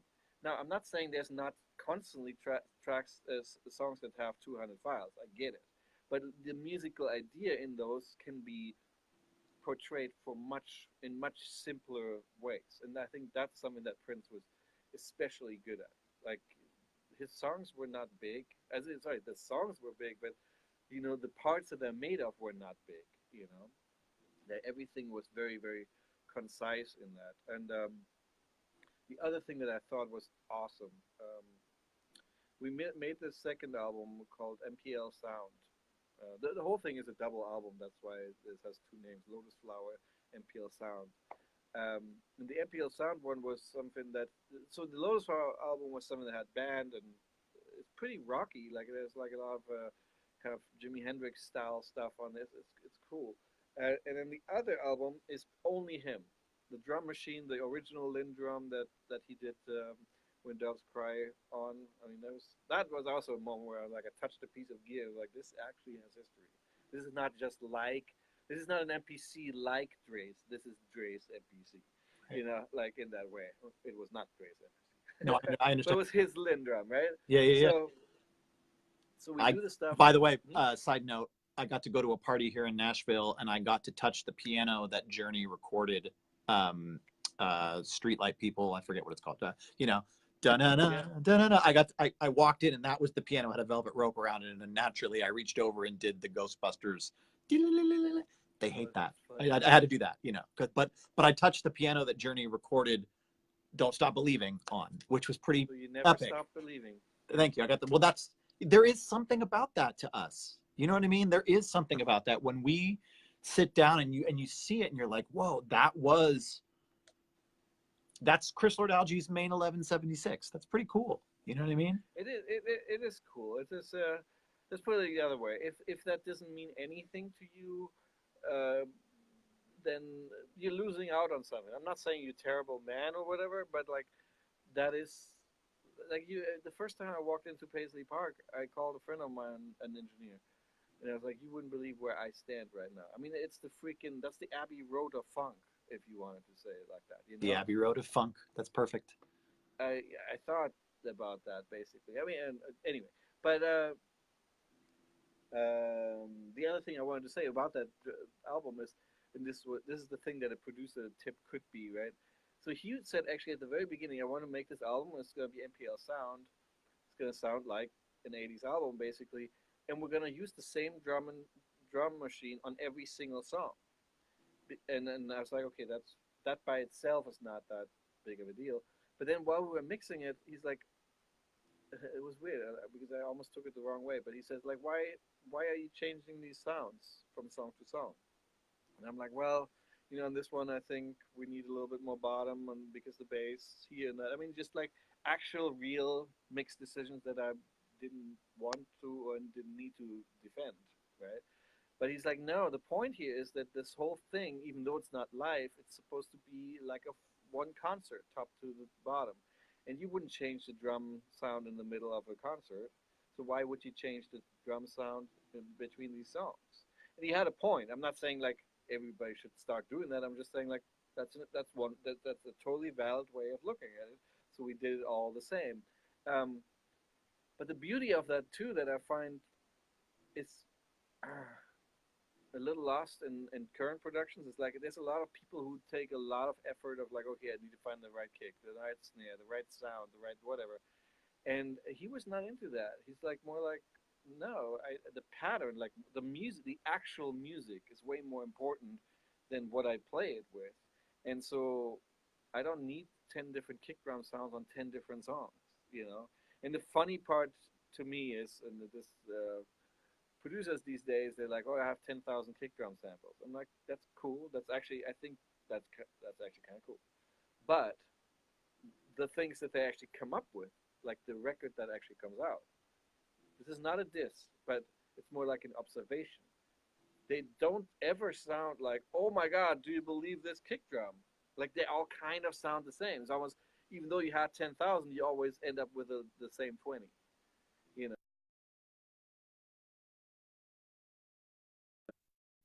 Went all of that and said, well, I'll just use the same drum machine. It will have a different pattern because, well, it's a different song, but we're not going to change the sound. And that was, I thought it was a very concise and very strict way of working that actually made sense. So that whole album actually sounds like every song is from that album, and that's kind of Interesting. cool. You know? And that's also very much not in line with where we are in the world right now, because everything about Spotify and iTunes is a single based economy, Right. and so we're thinking of it almost less like an album, which is very interesting. But that's a side note. So take me to Tyrese. How did you meet Tyrese? Hmm. This is so funny because you ask these questions, and I'm realizing that most of the sessions I did were in a lucky break in a way. I met him in at that same studio in the same room that I met Outkast in. For the same reason, they didn't bring an engineer, and he came in. He had just gotten the part for Too Fast, Too Furious. If you remember, Vin Diesel had like priced himself out of the role, so they like got rid of him, and Tyrese just got the role. So, and he was finishing an album. This is with a producer called Jack Black, not Jack Black, Jack Knight. Sorry.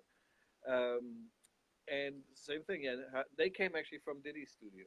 There you go. That was one of the sessions that they should have been at Diddy's studio, but it was full, and so they came to ours. And so at that same night, I basically got, I think I got two clients. One was Tyrese, and the other one was the producer, Jack Knight. And he was crazy. He's still crazy. He's a very energetic man. Like we went all night, and I think actually this is something that I'm not proud of. I actually took a nap on a couch, studio couch, which is something that you don't do. But there was really nothing to do except for because I actually don't know why, but it was in the middle of the night. I'm like, I need a couple hours here. Hold on, and they just didn't want to leave. Um, but anyway, so we did these records, and then I don't exactly know how we get back to it. Like at one point, he had my number from the producer, and I was visiting LA in 2002 because, like I said, this all fits together in a weird way.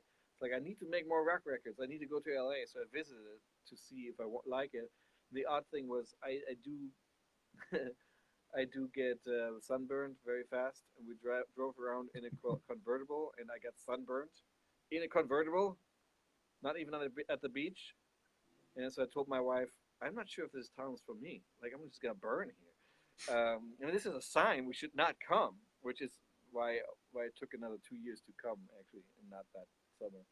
But Tyrese was like, I'm in town, because that's where he lives anyway. He's like, can you be here, like record something? So I recorded some stuff.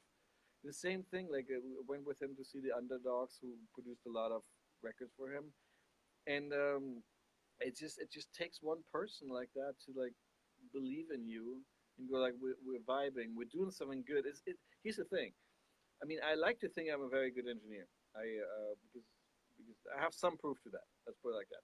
But I also know that you cannot possibly do the best job ever made at every situation, right? So sometimes the idea that, but I do like hanging with you in the studio for freaking 12 hours at night. Um, that's gonna work for me. That is a huge part of that because actually, if you really put down, if you're busy, especially in an engineering capacity, less so in a mixing capacity, you will see your client more often than your wife. Hmm. So that person realizes that too. So if you don't vibe for some reason, you constantly look over and go like, I wish that guy wasn't here, or I wish it was somebody else. You're not gonna keep that job. It doesn't matter how good of an engineer you are. And so that's also lucky things. I also can't say that I am that I'm the funniest, most fun dude to be around at all times. That cannot be the case either.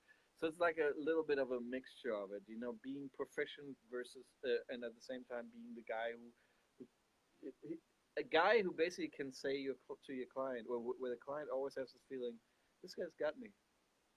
Like, whatever I'm doing, he's not gonna fuck it up. He's gonna warn me when it goes astray. I don't have to ask him, but I can. Like that's I think a huge thing that one has to go. That's why like loud engineers, it's not, I don't understand how they keep working. You know what I mean? Like when they're in the room and like the conversation goes to them at all times. unless they're the producer. That's a different story, right? When as a producer you a have a job to keep the vibe in the room ongoing. But as an engineer, if you're that guy, I never quite understand. I'm like, you cannot possibly gel with everybody with that kind of behavior. So somehow I'm totally fine. Like I'm sitting here right now. I could sit here like slowly bopping along for 8 hours straight while my client talks to their best friend or about to the radio station or whatever. I can sit like this and I can keep your secrets. I know that people know this about me, that they can talk in front of me, and even though it's not information that I should be privy to, it is safe with me. So these kind of things are things that we never think about when because we always dumbly think about audio engineering. Hmm. But these are the things that will keep you in the room, I think, and actually make you a trusted confidant. And then even this thing where like the person walks out of the room, the other person walks out of the room, and your artist slash client might be a producer or whatever. He's like, then they will confide in you what they just thought about that meeting. So that these are really important parts that are part of record making, real parts of record making, not wrong, not judgmentally, like not something that we should judge. This is what happens when records get made. And to be that person and to be in that room and be able to play that role is hugely important. How do you begin to foster that trust? It comes from them. I can this is actually something that Tyrese told me at one point though that anybody could have said. It's something like I don't lie and I can't I'm 100% honest at all times because I'm German, I guess. I don't know. But it's like it's a weird thing. Like people realize that because there's a lot of people who like the yes men, the just the like sometimes I put my foot in my mouth for saying something honest, right? It might not have been the right thing to say at that moment, but everybody realizes, but that was honest. So all of a sudden you get like this reputation of like you will never get bullshit from Richard. And so it's not me going like, okay, I'll go into this room and convince them that I'm cool. I will never do that. I'm just who I am. That's they have a specific mindset of like what I think is cool to do. For instance, I don't know if it matters or not. I don't take selfies in studios ever. I find it foolish from people who do that. Like if the artist asks you, let's do that. It's fun. Sure, that's one thing. But I will never ever ask for a selfie because I realize in most cases that whoever I work with, it's not helping them. It only helps me. Only if I have somebody who actually somehow thinks like I am the shit. Thank you. There are some people. Then maybe it helps them. I don't know. I'm not actually sure that's true. But what I'm trying to say is like this is a magical place to make music, and it should feel safe, and it should be not on Instagram. And I actually one of the reasons why I don't do much tracking sessions anymore is because now we have these tracking sessions where there's four people on their laptops and phones the entire time, and they. I'm not saying they're not working. I'm saying they're doing 10 things at the same time. Then they write, and they jump in this booth for a moment while they're still on their phone. They come back.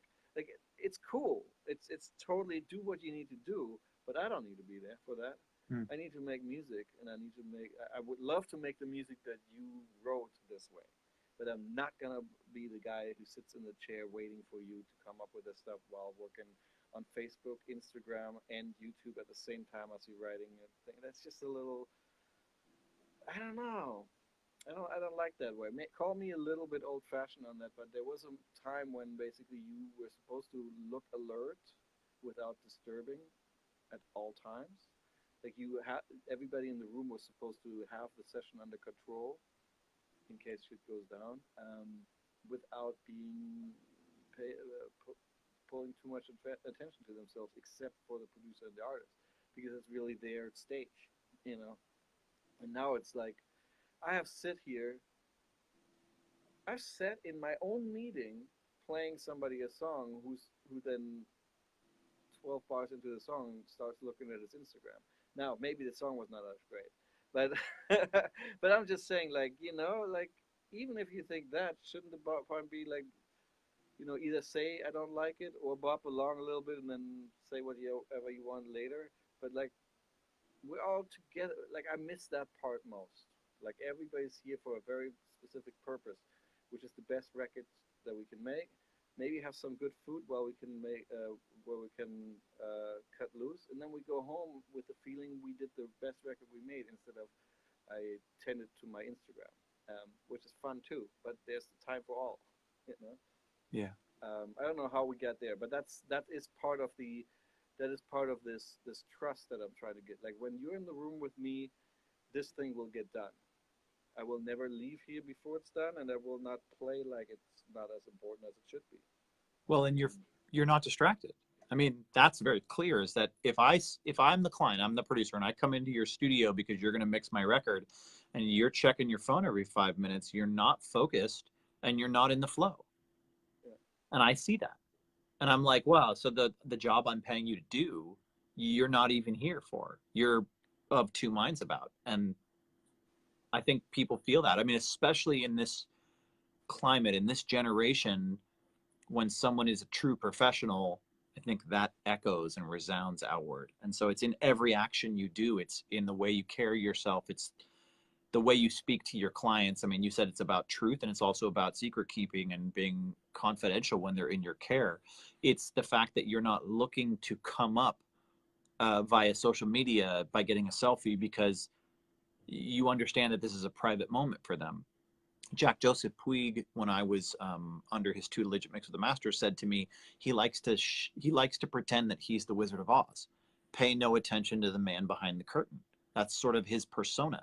And so it's like you're the artist, and everything I do on a technical level, nobody's supposed to see this. yeah, You know what I mean? And so that is kind of the essence of what you're talking about. Because for you to whip out an Instagram in the middle of mixing their record and be like, check it out, I'm tuning their vocal. I mean, nobody wants that, right? I mean, half of the time like I see a rap session. Sorry, I'm not saying this about a rap session, but that's what I see. They're like with the artist, yo, we're in here, we're at the stew, and I'm like, why? I mean, unless this is part of some kind of marketing plan, nobody cares. Except for now, you gave a lot of information about where this rapper is right now, Hmm.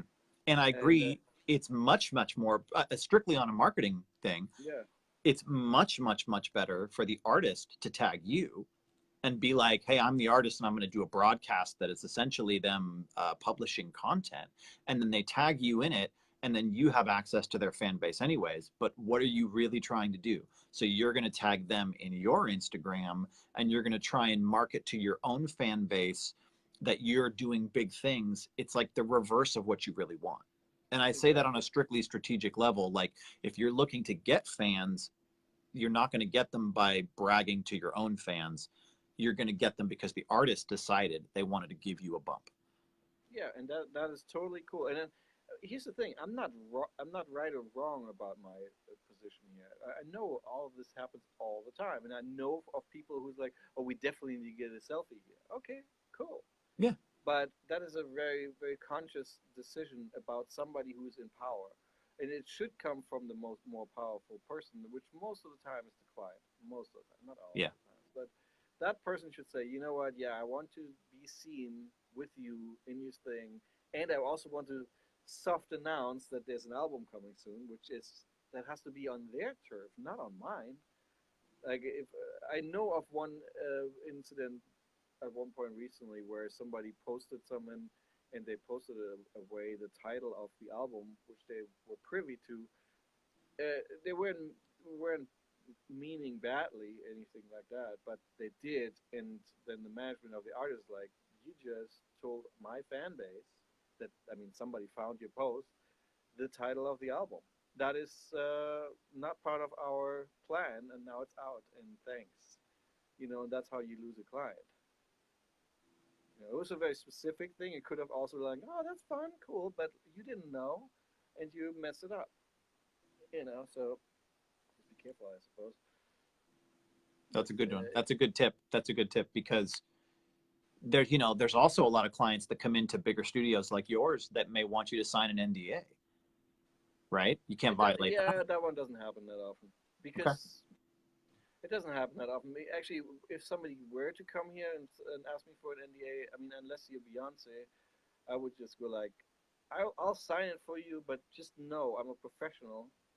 I'm not gonna talk about your stuff until it's released because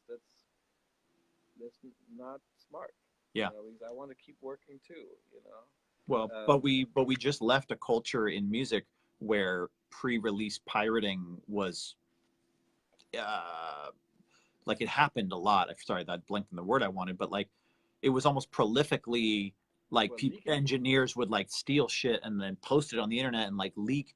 Like I remember I co-produced a record, um, and I won't drop names, but Yeah, no.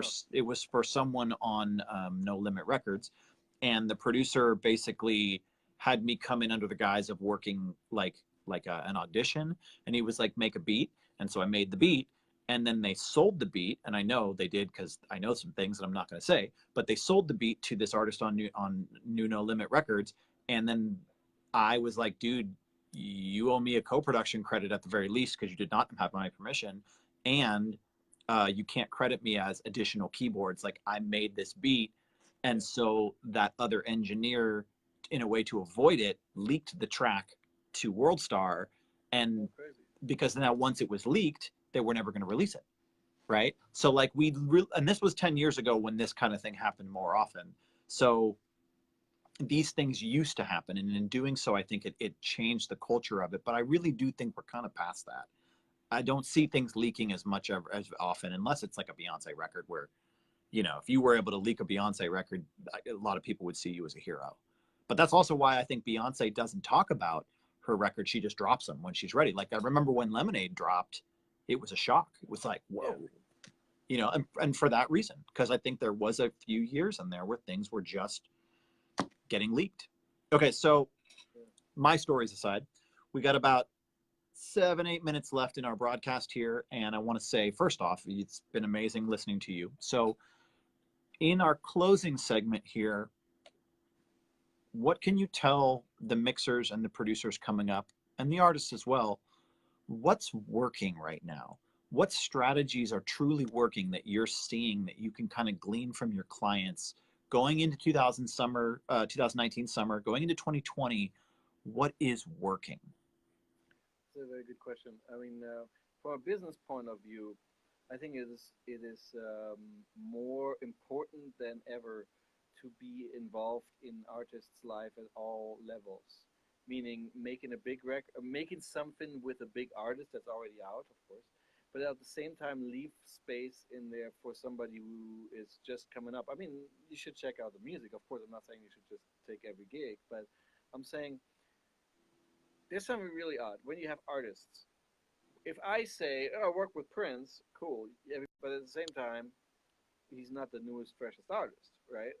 And the same thing goes for even at this point, Justin Bieber or something like that. It's not the new, freshest artist. So there was a time when somebody would go like, "Oh, who's this Justin Bieber dude?" Right? And then like people shrug off your work. They basically go like, "Well, I've never heard of him," which might be the case 10 years ago. I don't know. Then once he has some hit records and huge hit records, then they're like, "Oh man, I can't wait! You're hearing. I'm so excited you're working with him. Blah blah blah. I knew it all along. I mean that part."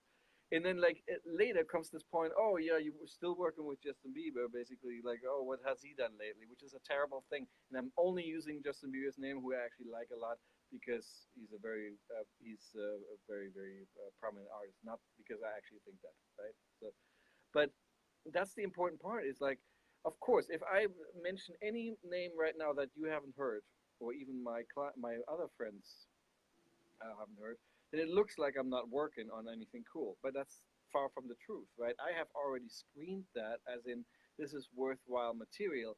And here's the other thing that comes with it is these people most of the time don't have any money. There's only two kinds: either the ones that have absolutely no money and are great, or the other kinds who are like maybe have mommy's mommy. And I'm not saying this in a bad way, but it's just like it's it's disconnected from their actual achievement, you know.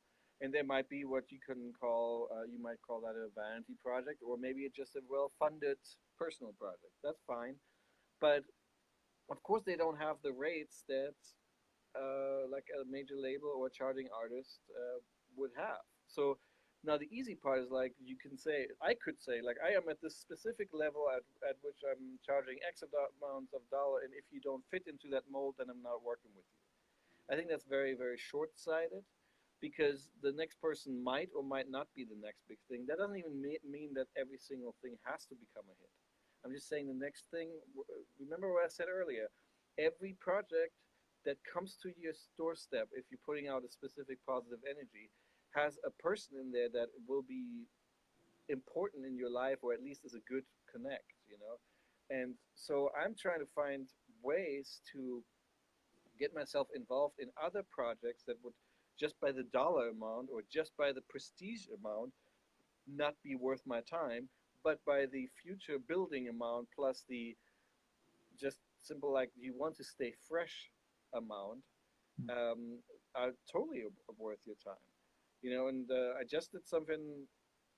No, I'm actually not gonna mention that because then that goes a little bit because that actually worked out now, and it's kind of in the middle. So it's a bad example. But what I'm trying to say is it's easy to negotiate your time and efforts away from the things that is the next big thing in your life. I'm not saying it's going to be a hit, but the next thing that will turn things up, or even the next thing that goes south, but 5 years from now, it makes a huge difference in your life. What are you gonna do? Like sit on your butt? No. To me, right now, the plan is to get as many songs mixed or involved with as I can this year. And if they're not all perfect, that's fine. If they're not all pay exactly what I want them to pay, that's fine. As long as I make the choice that this music is in my life. And it's being like it's like almost like curating your own playlist. And those will be the people and the music that will kind of surround you, be the cloud around you that you're known for. Because you know, some of my stuff, some of my bigger clients, my bigger artists are not the 18-year-old Skrillex. You know, they're like the 35 to 40-year-old R&B artists, which is nothing wrong for that specific genre. But I have to look at all places at the same time. I would love to make a Fleetwood Mac record. I will probably never do it, but you know. But at the same time, I also would love to work on the next Miley Cyrus if I can. And I think to keep looking at that and keep that cloud um, worked out for you and put into your life. That's the most important thing right now. Like look for music everywhere. And even here's the thing: if something comes out that is something that's really not good, like all the effort that you made, or maybe you know all of it, it turns out it's not that great of a project. It's okay, because if it's actually not good, it's not gonna it's not gonna live. You know, it's gonna just go away with it's fine, and the thing that you're talking about will be the great project, and then maybe even have like one of those lucky ones that's so bad that it's good again, like a Rebecca Black kind of situation, which I have worked with at one point. But I've unfortunately did not make that record. I No, I'm trying to say, you know, you don't know where it's coming from, but make sure you're doing the music instead of waiting for the music that's a straight fit because it's just not yeah, that's not going to work out in the long term. You're just going to miss a lot of really great stuff, I think. One of my favorite Tony Robbins quotes. I've been listening to a lot of self-help stuff, and the quote is, I think it's a requote, but the quote is, "The most valuable knowledge we'll ever get is the knowledge that comes after we already know everything." Oh, nice. Yeah. So, what do you do for continuing education to get better? I like that. So that's why we're all mixed with the Masters subscribers right now. But like it is true though, and here's the thing: like as much as I pedal my own master class, which I think is really great and you should get it, I at the will. same time, I do watch others too because everybody has their own way. It doesn't mean I don't know how to make a record. I certainly do. It means I'm like, oh, that's interesting. I don't agree with that. I agree with that. That one is surprising. But like you said with the piano and me with the Lindrum, like if you don't care about that stuff, if you're just sitting in your own little puddle there the whole time, that's a little boring, right? Like our fandom should go further. We should love these little tidbits and pieces of information that we're trying to find. And now with the internet, it's so easy to find. I mean, it was never easier than now to actually find information. But isn't the You whole know, thing about nuance anyways, right? what nuance? Of the art, the nuance of all the little tiny little things that when we're in the moment, how you tweak a knob is the expertise, the technique, the nuance is what makes your record different, maybe better than the next person doing the same job. Yeah, and even if it's not even if it's not better or not worse, even if you just spent your half a day playing around with a new technique or what have you, um, and it doesn't really make much of a difference. Now you use your brain cells to wrap your hand around a new process, and that thing is part of what we're doing. That's we're trying to further the craft. We're trying to be part of the craft, and like I just read at one point, it's like yeah, this whole thing, music business, etc., is super hard, which it is. Um, but at least you can choose to have fun doing it, even though you know it's hard and unfair. You can still go into the studio this morning, so like, well, whatever will come out of this record, it's fine as long as I have fun making it. Which is maybe this is a good parting thought. The reason why I do what I do and why I never changed to a different path in the industry, like for instance, I've never wanted to become an A&R or anything like that. But one of the main reasons is that the task is very straightforward. You have a song. I'm gonna try to get the best out of it that I can. Sometimes you will disagree. Sometimes you will agree. As in, like, I'll do my best thing, and you still go like, well, that's not quite it. That's fine. That's part of the thing. But when we're done, when it's out here and everybody agrees, this is awesome, it could still be a hit or a flop. This is nothing I can do about it. Like it's 10,000 reasons why it could be a hit and 10,000 reasons why it's a flop. But my job description ends right there, where I say like it has arrived at the place where I think it's best. I wish you all the best luck with it. I really do. Doesn't matter what kind of music it is, and then please come again. That's a very very specific spot in life that I kind of want to be in because it's a very musical spot. It's not a sales spot, etc. The sales come for me to like promote, etc. I get it, but I personally can't affect the sales except for making the best product I can, which is something that is attainable. You know. I like it. And it reminds me that the difference between a customer and a client is that a customer is someone who comes to you for a service, and when the job is done, they're satisfied and they go away. But a client is someone who, even after the job is done, realizes they can't move forward without you. And I think that goes back into everything you've said today, is that the relationship you're fostering with these people is one that is ongoing afterwards. You're creating a safe space where they can trust you. They know you're not going to lie to them. You know they're going to keep your secrets. They realize you're better than the previous person they had working for them. And so they want to not only have you for this project, but they want to have you for all the projects going forward for a variety of reasons. And so one might consider that as something like a service plus, right? And I think that's really valuable. So for our closing thoughts, just remember that today's broadcast benefits the women's audio mission. It's a very worthy cause. So I want everybody watching here to go jam $1, $5, $10, $1,000 into their pocket. You really are helping our community. This is our community, and it's not some external thing. Women's Audio Mission is us. So help us and do that. Also, the donations continue with this broadcast even after it's no longer live. Just because you're watching it after it's been filmed, you can still donate. All those proceeds do not go anywhere near me. They go directly to the Women's Audio Mission through Facebook's algorithms. It's a really good thing. Richard, why don't you plug your websites and hit your masterclass again? Oh, there you go.